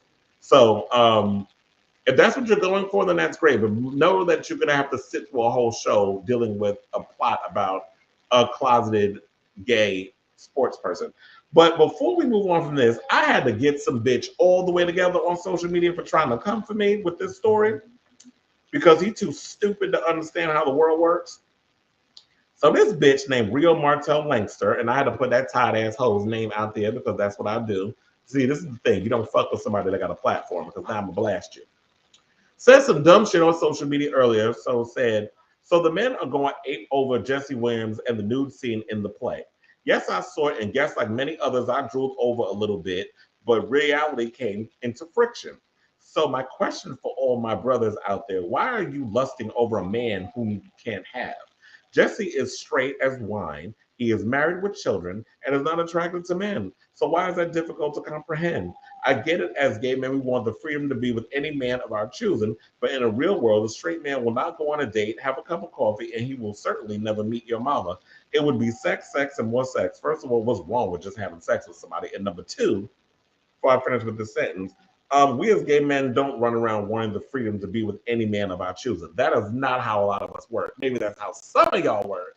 But speak of yourself, bitch, number one. Number two, when it comes to me, even though I am a hoe, board certified, got my whole certificate and everything, I'm very selective with the men I sleep with. Number two. So, mind your business. And who said I want to go on a date with a straight man? First of all, as a gay, proud, out and proud homosexual, I have never lusted after no damn straight man. I've never wanted to go out on a date with a straight man. I saw a picture of a naked man, a good-looking naked man with a big old dick, and I said, he's hot, it looks good, I'm impressed, the women he sleeps with are lucky, and I moved on. So, what's wrong with looking and admiring someone who's crazy and is well endowed? We can't sit and just take that in and just oogle and ogle, whatever, tomato. You can't just admire someone for being attractive. I mean, people do it all the time. Straight men do it all the time. The women are consistently objectified in media and in the world. Tell that to them. They ain't never gonna have a chance with Halle Berry, but they look at her when she's naked, right? So he says that I'm pretty sure y'all didn't come out just to be cum dumps. We must come to grips that we are gay men, therefore we must be with other gay men. We must stick to our own kind because this whole DL thing is getting old. Now, I didn't know, looking at Jesse Williams acquired, people wanted to sleep with him and down low. Like, what are you talking about? Do you even know what the fuck? I don't even think he knows what Take Me Out is about. So I said, he's divorced. He's not married. He actually got a divorce because he's being a fuckboy out here cheating on his wife. So he goes, okay, he used to be married, but he's still straight. And I'm like, what does him being straight have to do with anything? And he goes and says, the fact that y'all are drooling over straight dick. And I said, a dick is a dick regardless of who it's attached to. If a guy's attractive, especially when women are constantly sexualized, why can't people make comments? And he goes, just because a dick is in front of your face doesn't mean you have to suck it. You and your peers have taken sexual freedom to a place where it doesn't deserve to be. Hell, some of your peers can't live without sex. It's called sex addiction. And I know you hate me because I choose to have morals, but I prefer a man who's out of the closet and gay. Here's the thing. You jumped into 5 different conversations that ain't got nothing to do with the whole topic at hand. This is why I hate when bitches not sticking with the topic. And I'm done engaging and going back and forth arguing with people over stuff. So I don't no longer engage with people when it comes to that thing. But today I had to get his ass. I was just tired of bullshit. So I had to read him and then I blocked him because I'm like, you know what, bitch, you getting added to the block party. Because you cannot reason or make people who are just thirsty for attention understand. So I said, this comment is dumb as fuck. Girl, bye. And he put, whatever you are supposed to be, a blogger, and as a blogger, you are supposed to learn how to agree and disagree. But with you just want to join the conversation and say how dumb it is. That's not a blogger, but a clout chaser. You are like every other man. You're too lazy to hold out for real love, and you're so horny, you'll lay down with any man as long as you don't have. So now he knows my life. Good for you, sis. You know what I do in my bedroom. You know what goes on in my brain. You know what I like and I don't like, even though I don't like your ugly ass. Nigga look like Kanye after he got beat in the face with a meat tenderizer. So you gonna sit up here and tell me what my interests are, that I'm a clout chaser because I don't agree with your stupid ass opinion. You sound dumb. You sound like you have never been in a relationship. You don't know anything about sex or relationships because you've decided to follow a heteronormative ideal of what sexuality is or who you want to sleep with. And that's great. If that's what you want to do, you do you, sis. That's your thing. That's great and all. But for you to sit up in here and try to blatantly judge people and sit up in here and call people cum dumps and sluts and how y'all never find love, who says we all want love? Who says we all want to be in a relationship with one person? That shit is boring to me. I get bored easily when it comes to stuff like that. If I fuck the same ass all the time, I'm going to be bored. I'm cheating. I'm sorry. I am. I get bored. There's so much ass out here in the world. And don't necessarily mean that I'm just going to stick my dick in every little thing that walks, because I don't. There's things called STIs out here. I work for the Department of Health, so you're not going to see me being crazy out in these streets. So just because your morals is different than mine don't necessarily mean I don't have any. So the judging, and I had to drag her. So I said, you're clearly thirsty for attention, and your Tide post was too much to read. And I'm more than just a blogger, you tight ass trick no one wants to fuck. And then I blocked the bitch. So my thing is this. If y'all want to go out here, at the end of the day, here's the thing. Look at a man. If he's good looking, y'all can look. But that don't necessarily mean that we're entitled to think like, every man that I look at, I want to sleep with. That's not true. I'll look at a guy and I'm like, he's attractive, but if he's straight, I'm not wasting my time with him. I don't go around wasting my time and energy trying to have sex with guys that are out of my league or that I don't have, I won't have a chance of getting with. I've bagged some of the hottest fucking gay men out here. Trust and believe. I have one today. So I don't need to lust after a Jesse Williams. I don't need to go at or lust after some straight guy that is not remotely interested in having sex with a man. The man was naked. It was in a play. It hit social media. I looked. He was hot. I moved on. And now I'm talking about it because it's trending in the news. So on that note, let's move on. Because in my time, I don't argue with stupid. I just add them bitches to the block party. So let's talk about Rihanna's sex lingerie line. That's what I was gonna say. Sex toy line.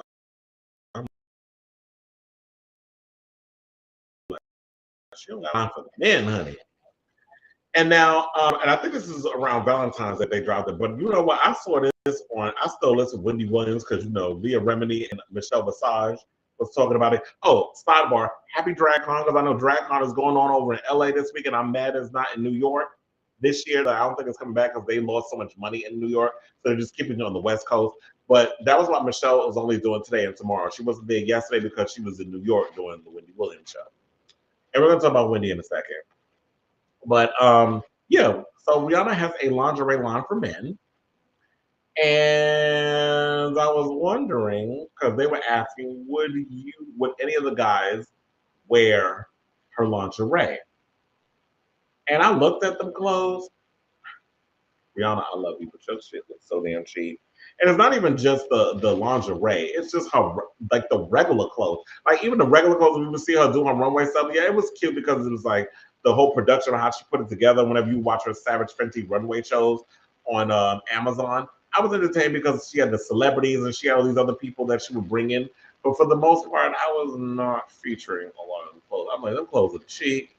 Like you just found some people in a sweatshop over in Mexico. I had them just stitch, or Indonesia, I had them stitch some shit together real quick. And then lingerie look a mess too. Like I was even looking at that. I'm like, I've seen gay designers that I know stitch together better looks. So while I would think when I saw some of the lingerie, I could see a lot of gay guys wearing it. And me personally, as someone who is a top, I actually like bottoms who wear lingerie. I mean, I prefer you naked. But I like when guys wear like a little lingerie in the bedroom, like you wear a little jock strap, or even like I've noticed like a lot of gay guys will wear like these like these underwear where it goes up in your butt crack, and then they'll wear like stockings and stuff with it. So now they're creating like stockings for men and all that. Like I have my little fetishes, so I like a little nighty night type stuff where I see guys wear stuff. So I do when I'm with bottoms. I do prefer if you wear a little lingerie, or whatever. But if you come naked, it's cute. But as far as her clothes, no bueno, mija. Lord, that's fine. Yo, you bitch. Okay, so now number 2 story. Let's talk about Nutmeg McCain getting dragged on social media by Steve Schmidt. We're gonna get a little politics. Yeah, this episode went on longer than I wanted to, but sometimes you gotta break these stories down. Just is what it is.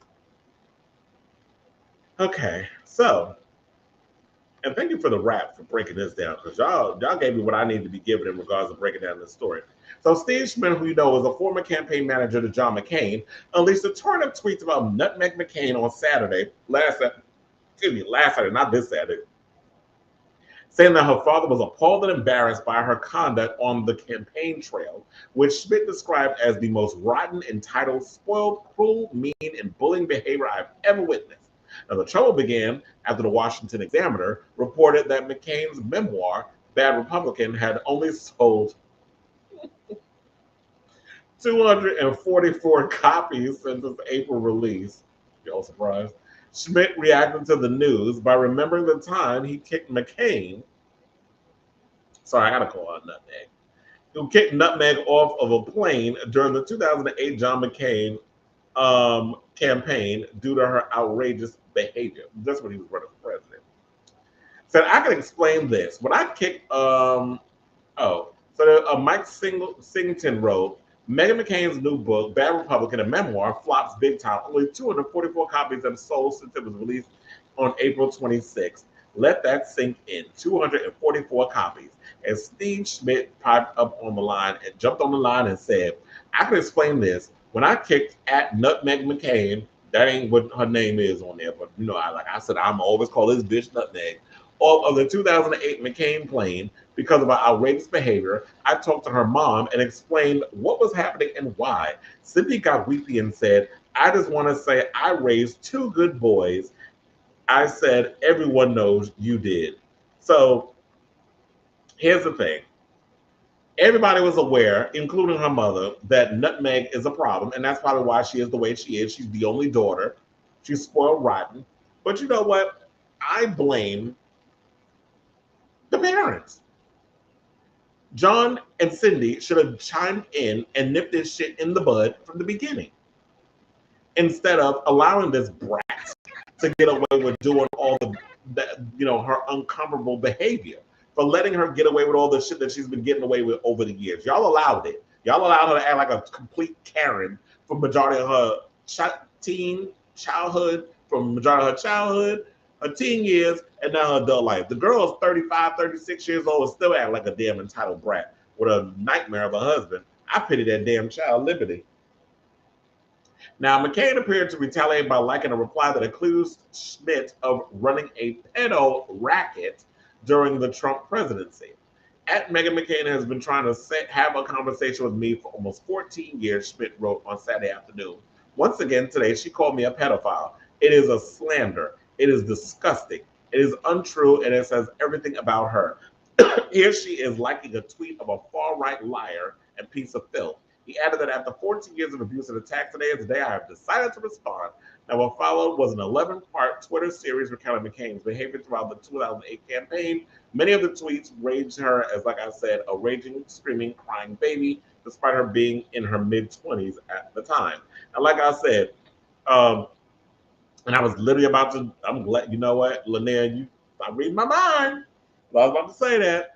And she took all that spoiled brat routine to the View. And I'm glad she's gone. And I said that. And you know what? Lord, forgive me. Sometimes I can be wrong, and I can admit it.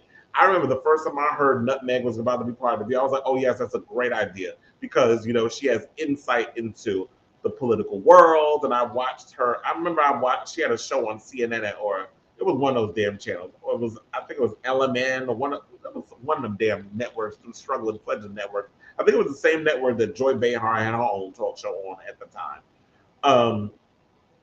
And Nutmeg had a show on there, and I was watching her, and I thought because, she was this Republican who claimed at the time, and I believed it, that, she's an ally to the LGBTQ community, and this, that, and the third. all to come find out all that was a ruse and all that was a lie. And she needed something to kind of give her some sort of leverage to kind of get into this whole world in which we've become now aware that she was full of shit.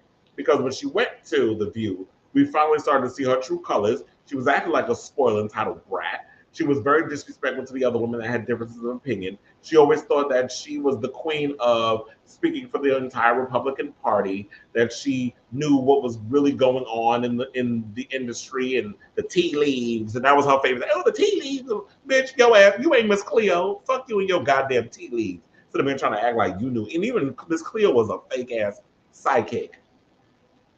But anyway, so watching over the years, I couldn't stand Nutmeg, and I used to live for all the, like, how the viewers, you know, of The View, would drag her ass every day on social media, and she loved blocking bitches. She was like, oh, I got a thick skin bitch. You stayed blocking every damn body. So we knew you was a liar.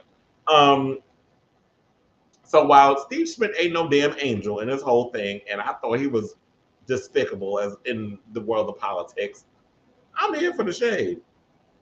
And showing Nutmeg who she is. But like I said before, I blame the parents because y'all should have nipped that in the bud ages ago.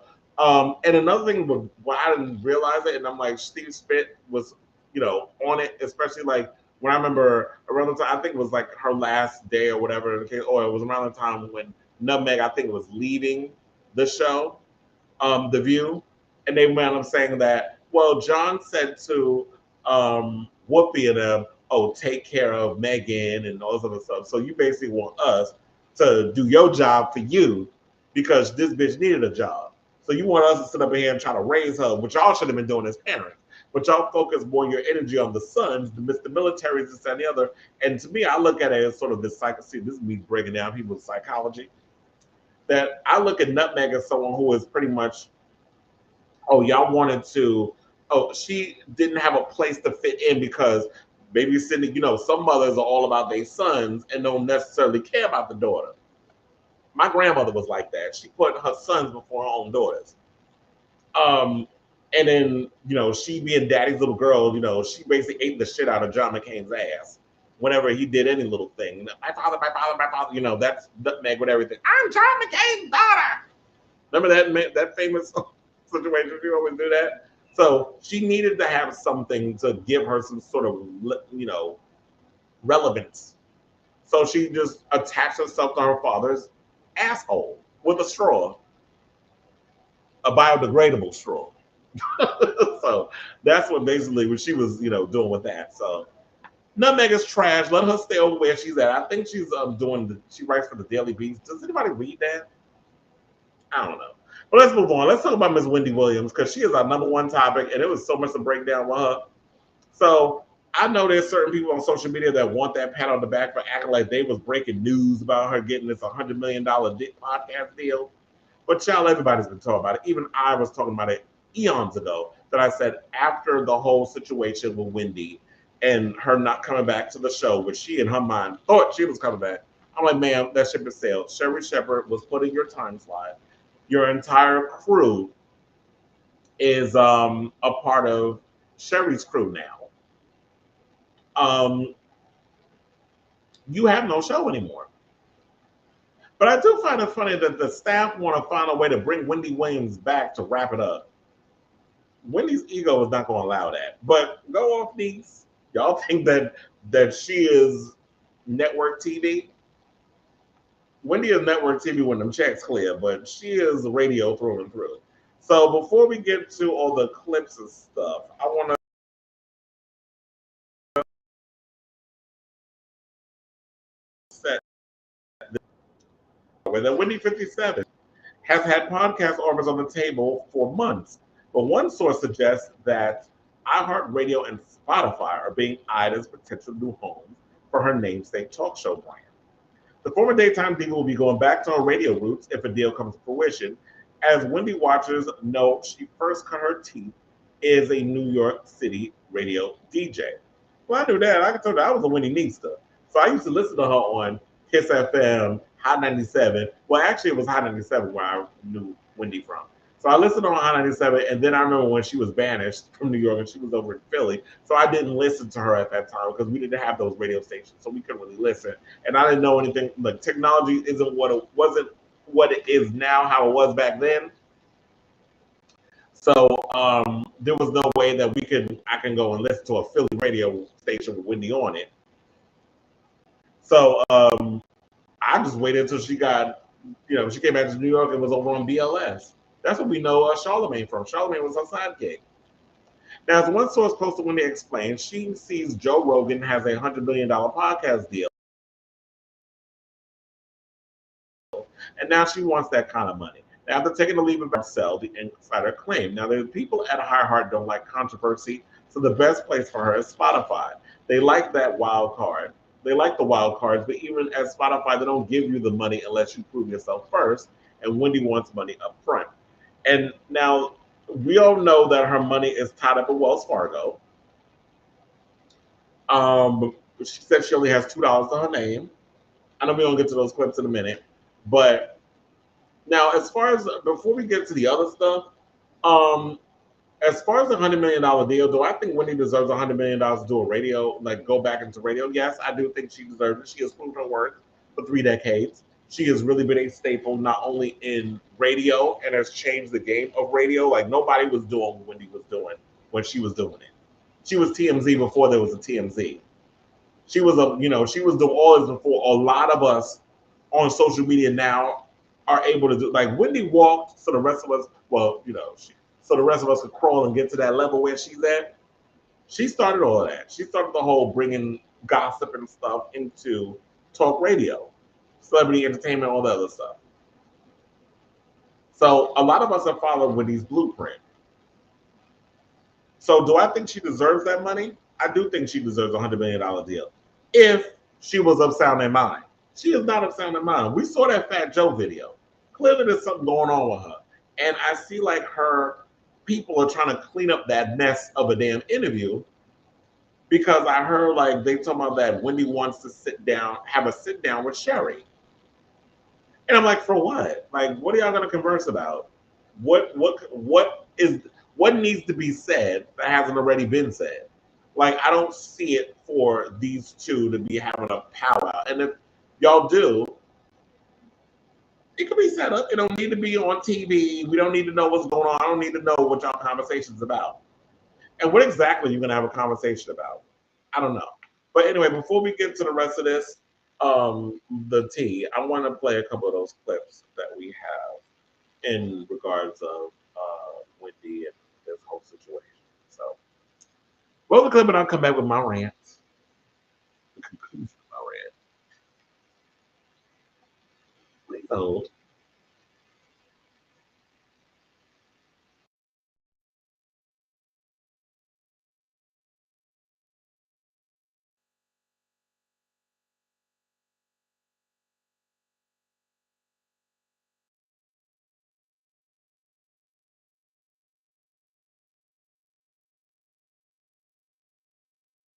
Not coming to the show?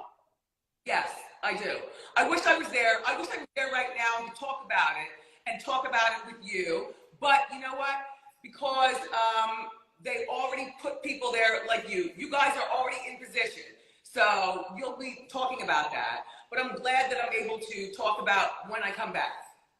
You know? Okay, so is there plans for a new show, or are you coming back to the Wendy Williams show? Coming back to the Wendy Williams show. Absolutely. Absolutely. Wow. Because I know they were talking about Sherry Shepherd taking over the show, a new, what? But I won't be watching her because I know what she's going to be doing, and that's really not my thing. You know what I'm saying? Like, anyway, but I love being on my own show, and I love that people love to watch it, all the time.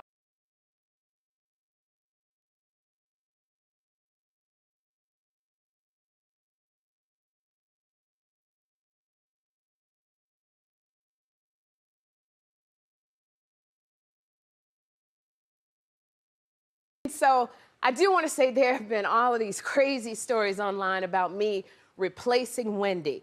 And I am here to tell you that that is not true, because no one can replace the queen. Nobody.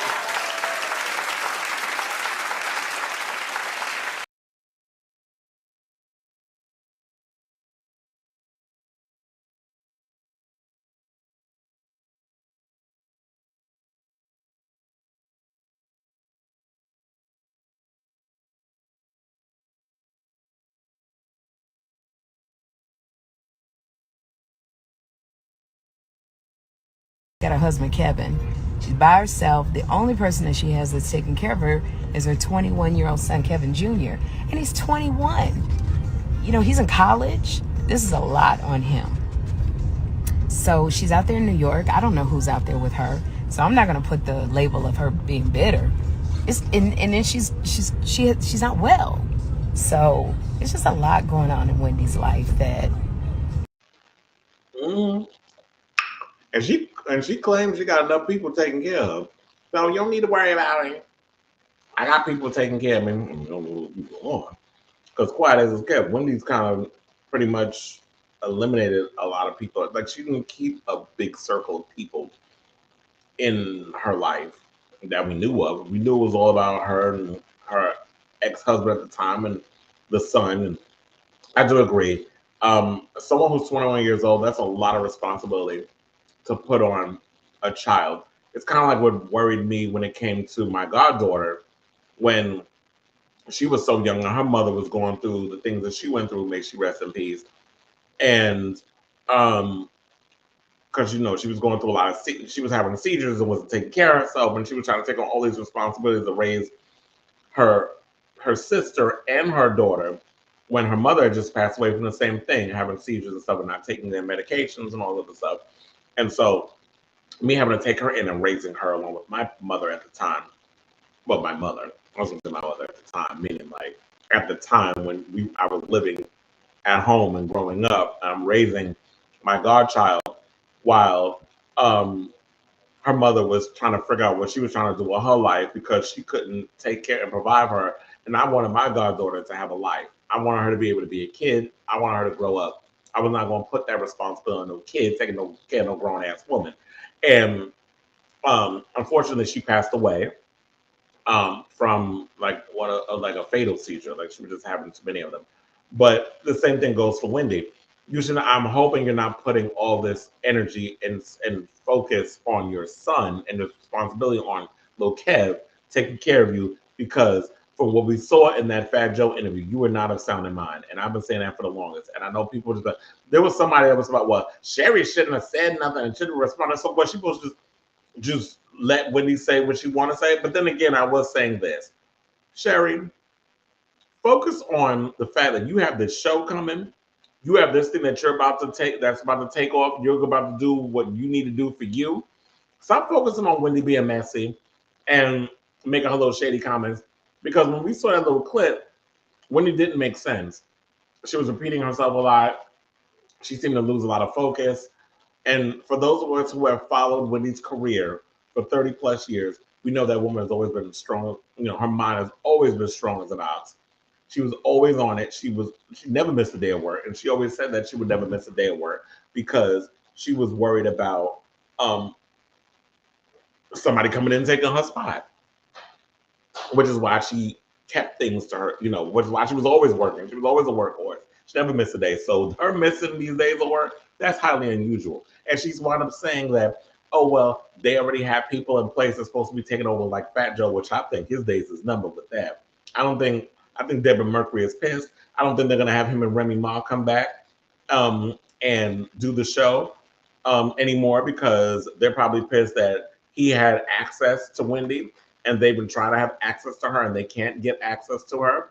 And to me, it just seems like she has no intention of coming back, even though she keeps telling people to come back. And if you do come back, what are you coming back to? Because like I said, Sherry has your time slot now. You no longer have a show. Deborah Mercury has not presented you or come to you or your team with a new contract to extend your contract. Right around now, you're starting to hear shows that have been canceled and shows that have been renewed for their new seasons.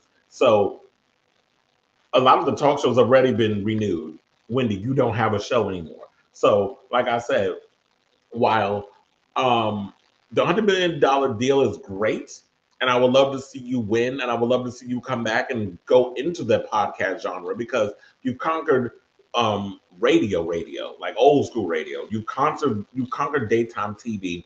Now the next step is to conquer podcast, the world of podcasting, and there's plenty of money and plenty of stuff to be made out there. And you can be as unfiltered as you want. You kind of gotta watch your mouth. You can curse. You can say whatever the hell it is you want to say within reason without trying to get sued. But for the most part, you can go out there and say it and do what the type of show you want to do, whether it's once a week or 5 days a week or 4 days a week, or how many days a week you want to do it.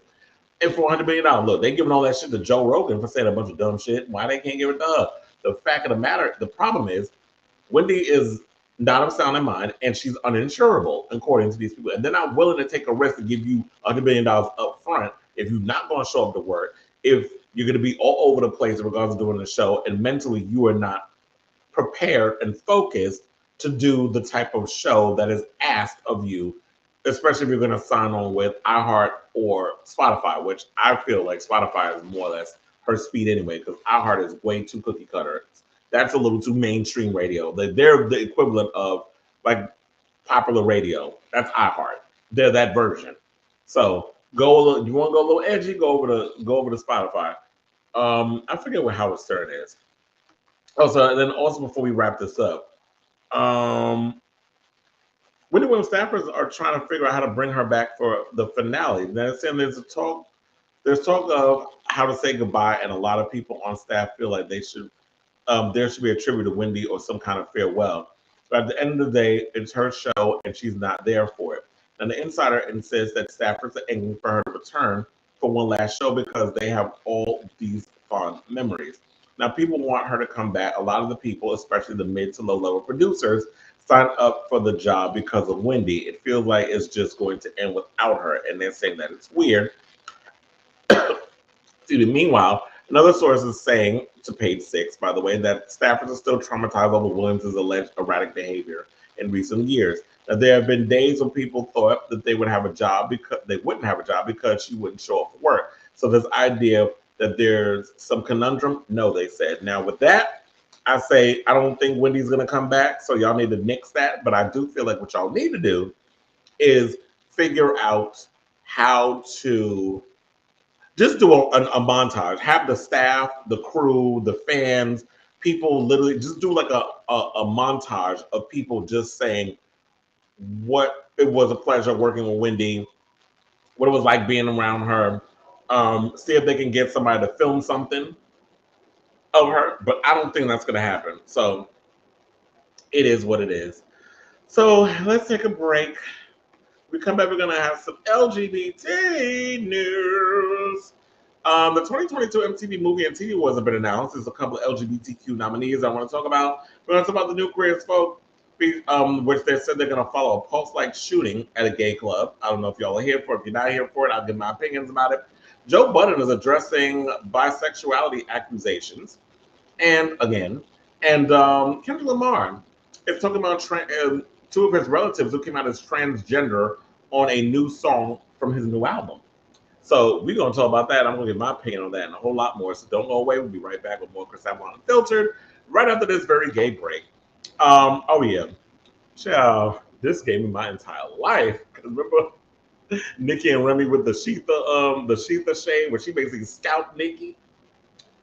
I key when I saw this, so I was like, oh, I need this as a clip just for y'all to enjoy. So enjoy this, and we'll be right back. Okay. And happy DragCon again.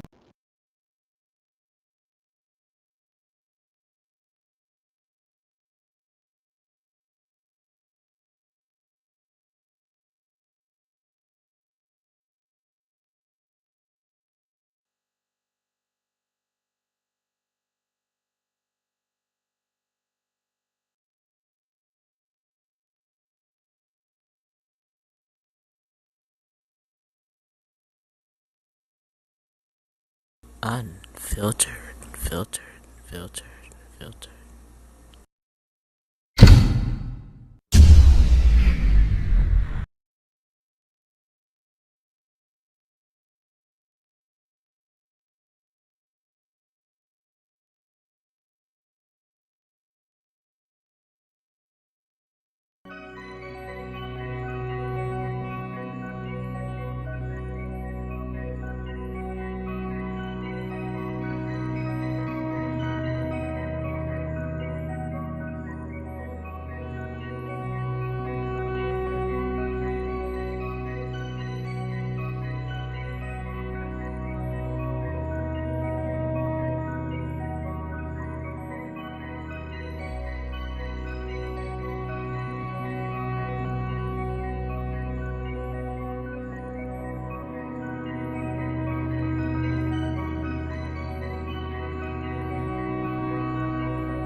so crazy, Remy got to get off on Sheether, and Sheether was a homicide. You know what I used to say about Sheether? Baby, you got to pay somebody to go ahead and kill her now. The line has been crossed. Not only did they cross it, what's the game? You shake the thing and then you hop, skip the box, hopscotched on the line. Oh, Sheether is like, grab your chest. This is me at the Sheether. Boo-boo, we gonna do it tonight. Yeah, I don't give a fuck who in the car. Spray it! Rap beef over cause you over, bitch. Whole sprinter. Boom! I was serious when I said to Hitman Holla. You could be all in my face, clip, clap, and kick, clap, and smush head big. Bitch, the fuck is you talking about? Fuck that! Hold up! Remy, you was a bad bitch for that. They don't get that girl enough credit for that cause Nicki is the nigga. Right. Nicki's one of the best rappers and she fucked you up. Woo! Whooped your ass. I downloaded SoundCloud for Sheether. God damn. Shit. Lock her back up. Lock her up. Call that girl P.O. What? She went to jail that day. Call her P.O. Put coke on her tour bus. Get the bitch booked.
Unfiltered, filtered, filtered, filtered.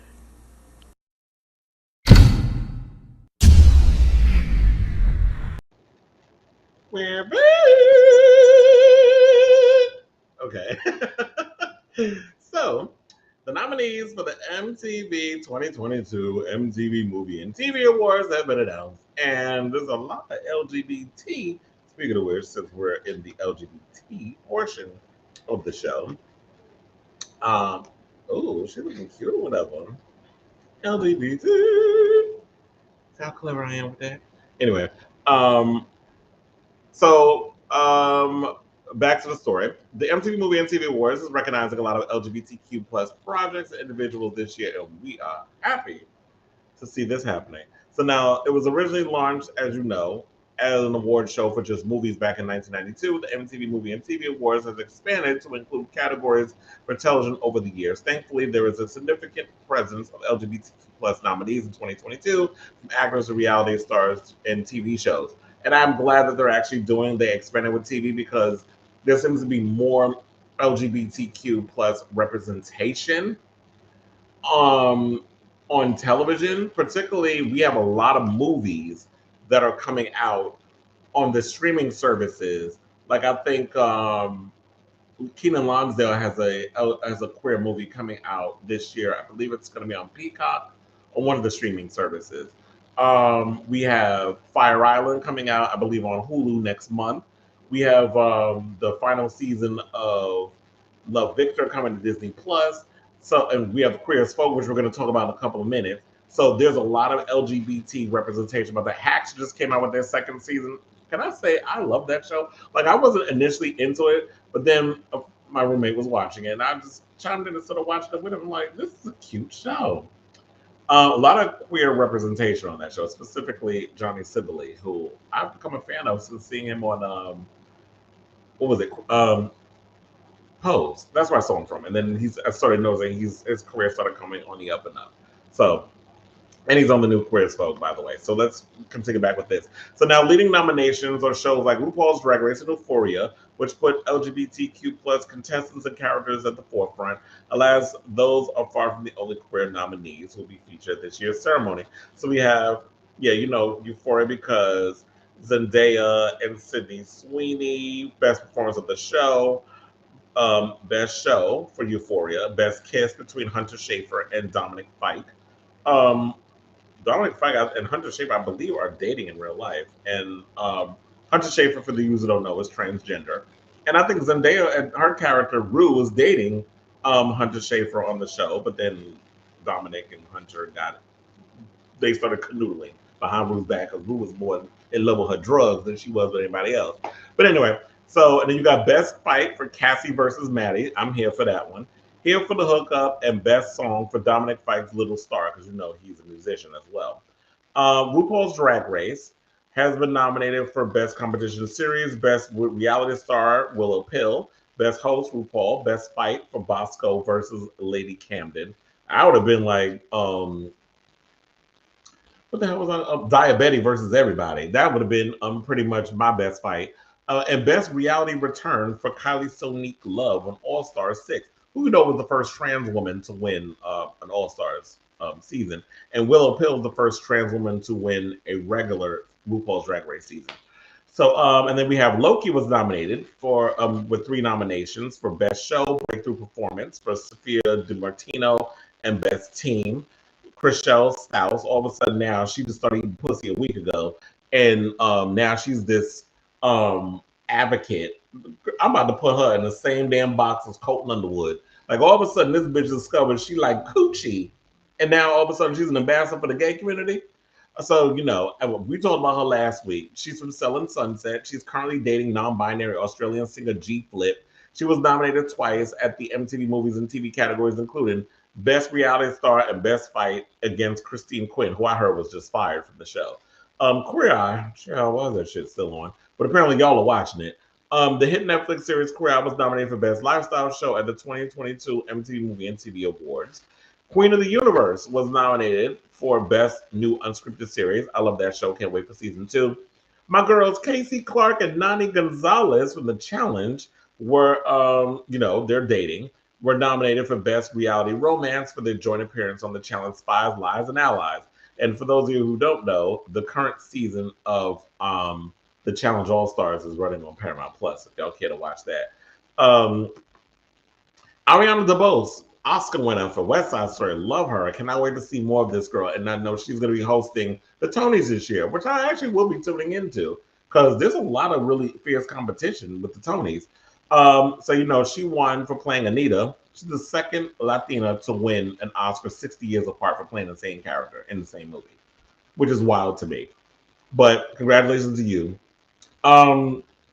You know, she won the Oscar for West Side Story. She was nominated for Breakthrough Performance at the 2022 MTV Movie and TV Awards. And Hannah Einbinder from Hacks. Love her on that show. She's an LGBTQ nominee in the Breakthrough Performance, you know, for her performance on Hacks. She's the one that plays the girl who was hired as the writer for Jean Smart's character in the pilot, if y'all saw the show. So I'm excited. I'm looking forward to seeing it. But let's get to these other topics.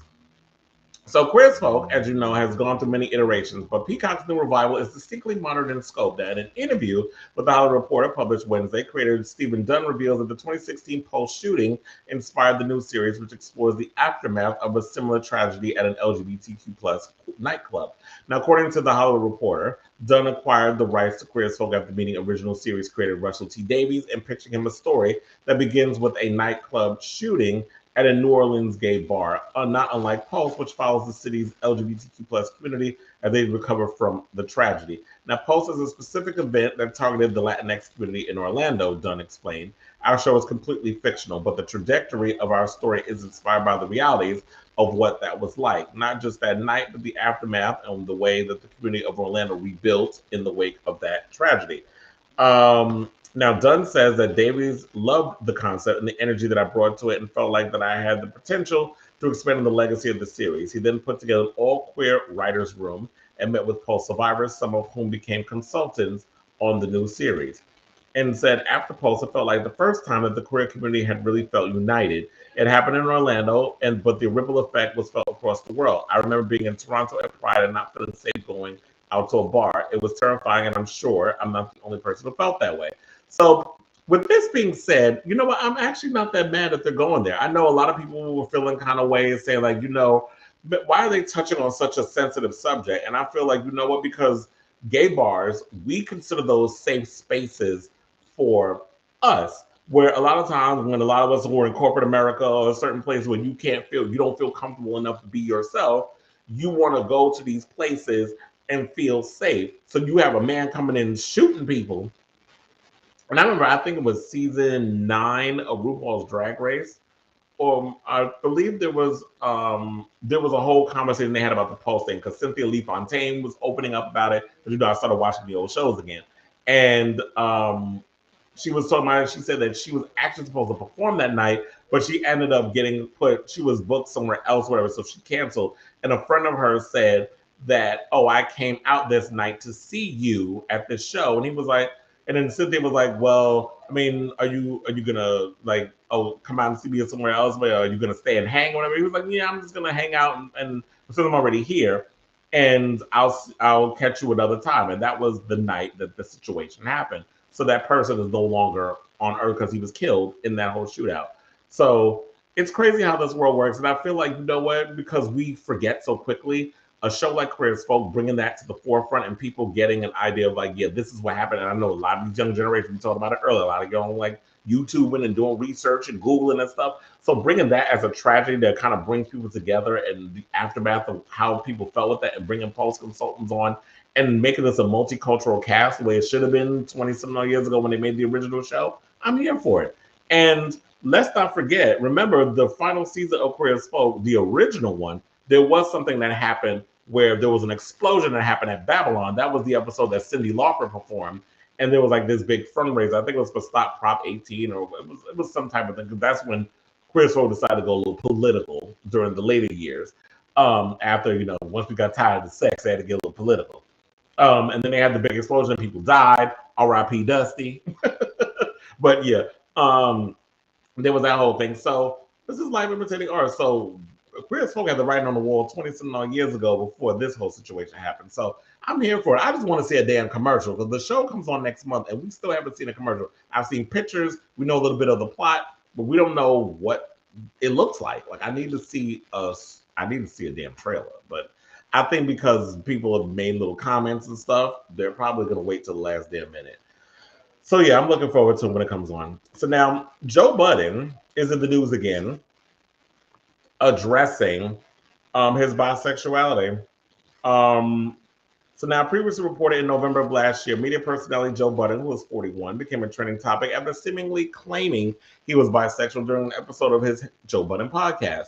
However, despite the clip going viral online, many people couldn't tell if the former Love and Hip Hop star was being serious when he made the comment online that he was bisexual. Now, in a recent interview with podcast host Matt Hoffa, why does he sound like a character that should have been in Boba Fett? The former rapper shared his take on seemingly announcing his bisexuality to the world. When Budden was questioned about his sexuality, he sarcastically responded, "I'm not ready to share my personal journey. I'm not ready to let you guys into my world." He continued, "Only in hip-hop do N-words think that's cool. Yo, I heard you say something. Do you like D-I-C-K? Only in hip-hop do N-words think that's not an intrusive question." He also added, "That's not your place to pull me out of the closet." Now, when show host Matt Hoffa implied that he's not sexually interested in the Pump It Up rapper, Budden fired back by saying that even that's misogynistic. If I'm bi, what would make you think that I'm looking at you? What is wrong with you N-words in here? You N-words is nuts. You're just assuming that you're the type of a bi N-word. So, you know, people just love using that word, but shout out to you, Joe Budden. And my thing with him saying that, I agree. The fact of the matter is, it's like we've been having too many stories and topics and conversations about podcasters and people in media who love trying to drag black men out of the closet or this or that and the other. Now, if Joe Budden is bisexual, kudos to him. I'm sure, there's a lot of these rappers in this industry that get down with men, quiet as it's kept. But for the most part, it's like, yeah, that's intrusive. Yeah, I brought this up back in the day, but it don't mean that you need to be dragging it out and bringing it up in conversation every time just because you want a gotcha moment. And I think straight men who are deeply insecure, specifically those same ones that was going in on Jesse Williams and feeling a sort of way, like Charlamagne making comments saying that Jesse Williams was wearing a prosthetic. Just because you feel insecure about your penis and your body and your manhood, don't necessarily mean you need to inflict that on other people. So, Joe, good for you. You can coming out here and saying what you need to say to these men and stop thinking like, oh, just because you say, oh, I'm not attracted to you, that means that I'm supposed to just give you credence. Oh, so you're not attracted to me? So yeah, I'm gonna just spill all my tea, let you know what I do in the bedroom with guys when I get down. Like, that's none of your business. So I'm sure we'll visit this story down the line, but let's quickly wrap this story because I know I got a couple of minutes before we got to wrap at the end of the show, Chad. So let's talk about Kendrick Lamar's controversial new single called Auntie, Diaries. Well, the song is not a single yet; it's a cut off the album. So on the song, Kendrick Lamar talks about two of his transgender relatives, one being that his aunt who transitions into a man, and then he had a cousin who transitioned into a woman. Now, Lamar, 34, raps candidly on the track from his recently released album, Mr. Morale and the Big Steppers, which came out yesterday, as he discusses his own journey with homophobia as a youngster and how it affected his acceptance of his family members' transition. However, the musician uses a homophobic slur, the F word, in telling the story, and he repeatedly misgenders his relative and refers to him by his birth name, or as it is known among the trans community, his dead name. Now, excerpts from the lyrics shared online include, back when it was comedic relief to say F word, F word, F word, we ain't know no better. Elementary kids with no filter, however, my auntie became a man and I took pride in it. She wasn't gay, she ate pee, and that was the difference. Freelance writer and photojournalist Arie Rose posted the excerpt on Twitter earlier Friday, as well as a screenshot showing the homophobic slur. Okay, first of all, this freelance writer wanted a moment, but I'm gonna give my opinion on this in a minute. Author Gabrielle Alexa Noel wrote in reaction to the post, please, I need him to explain what the F was he thinking, adding a crying emoji. Now, Frederick for real said trans rights, but in the worst way possible, discussing the direction of hip hop since the death of Tupac. Another stated, all jokes aside, I don't even think it's a coincidence that in this post-pop neo-colonial epoch, what constitutes as conscious rap has become increasingly inauthentic, conservative, and reactionary in its social commentary and content. Okay, here's the thing. I'm not even gonna read no more of that. As someone who is a member of the LGBT community and considers himself highly intelligent, I understood exactly what Kendrick was talking about when he did this song. He meant no malice in the fact of the matter. When he was talking and using the dead names of like my aunt is now this person or my cousin is this person, using their dead name and now using their official trans name, he was making a point. It was talking about how I've come to terms with a lot of people in my family were against people who were trans, didn't understand trans, homophobia, all those different things. He was unpacking a lot of the things that we have problems with. If you listen to the whole album, he is touching on a plethora of topics, not just about transgender issues. He's talking about infidelity, sleeping with white women, issues with money, racism.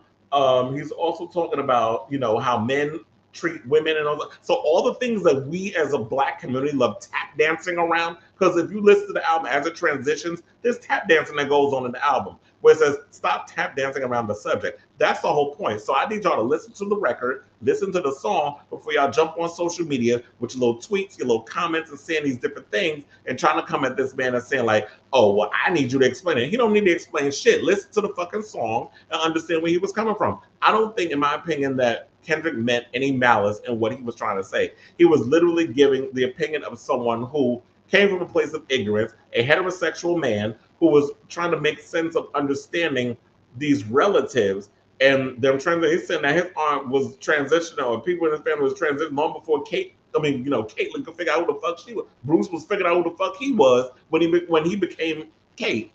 So when y'all try to do this political correct bullshit with this wokeness and all, see, now I use woke in the context of how y'all like to weaponize it because y'all want a moment on social media. we as a people need to sit and have this moment where we can sit and have these genuine conversations that are going to make us feel uncomfortable and understand that things that are said that make us uncomfortable, when we come to that resolution, we come out on the other side and figure out how we make sense of the things that we need to make sense of. So let's stop being so quick to jump down somebody's throat. Let's stop being so quick to try to cancel people when you don't understand the context of where they were coming from in speaking about what they were speaking about. So when y'all talk about consciousness and what neo-colonial epoch and conscious rap has become increasingly inauthentic, conservative, and reactionary in its social commentary and content. But the people who support him, they said that his language use and storytelling have been taken out of context, saying we are not about to cancel Kendrick over Auntie Diaries. Excuse me, tweeted one fan. The most powerful man in hip hop wrote a whole song supporting trans rights and acknowledging the homophobia he participated in a genre that has a history of homophobia. This moves the conversation in the right direction, and that is what I can attest to, because we have had so many people in this industry that have used the word in a derogatory way as a way to be ignorant. Talk about they want to shoot us. Like you had DMX, Eminem, so many people have made derogatory terms towards the gay community for so many years.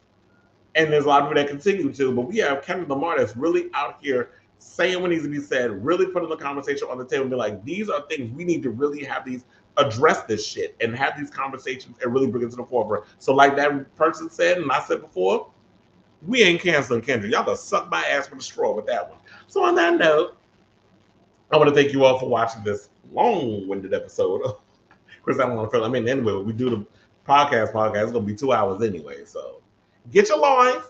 Be sure to click like and subscribe. We'll be back next week with a brand new episode. Love you all for watching. Love you all for listening. Love you all for that good stuff, please. And then, yeah, we'll be putting little clips there and there so y'all can see little things of that nature. But until next time, ciao, darling. Thank you for watching.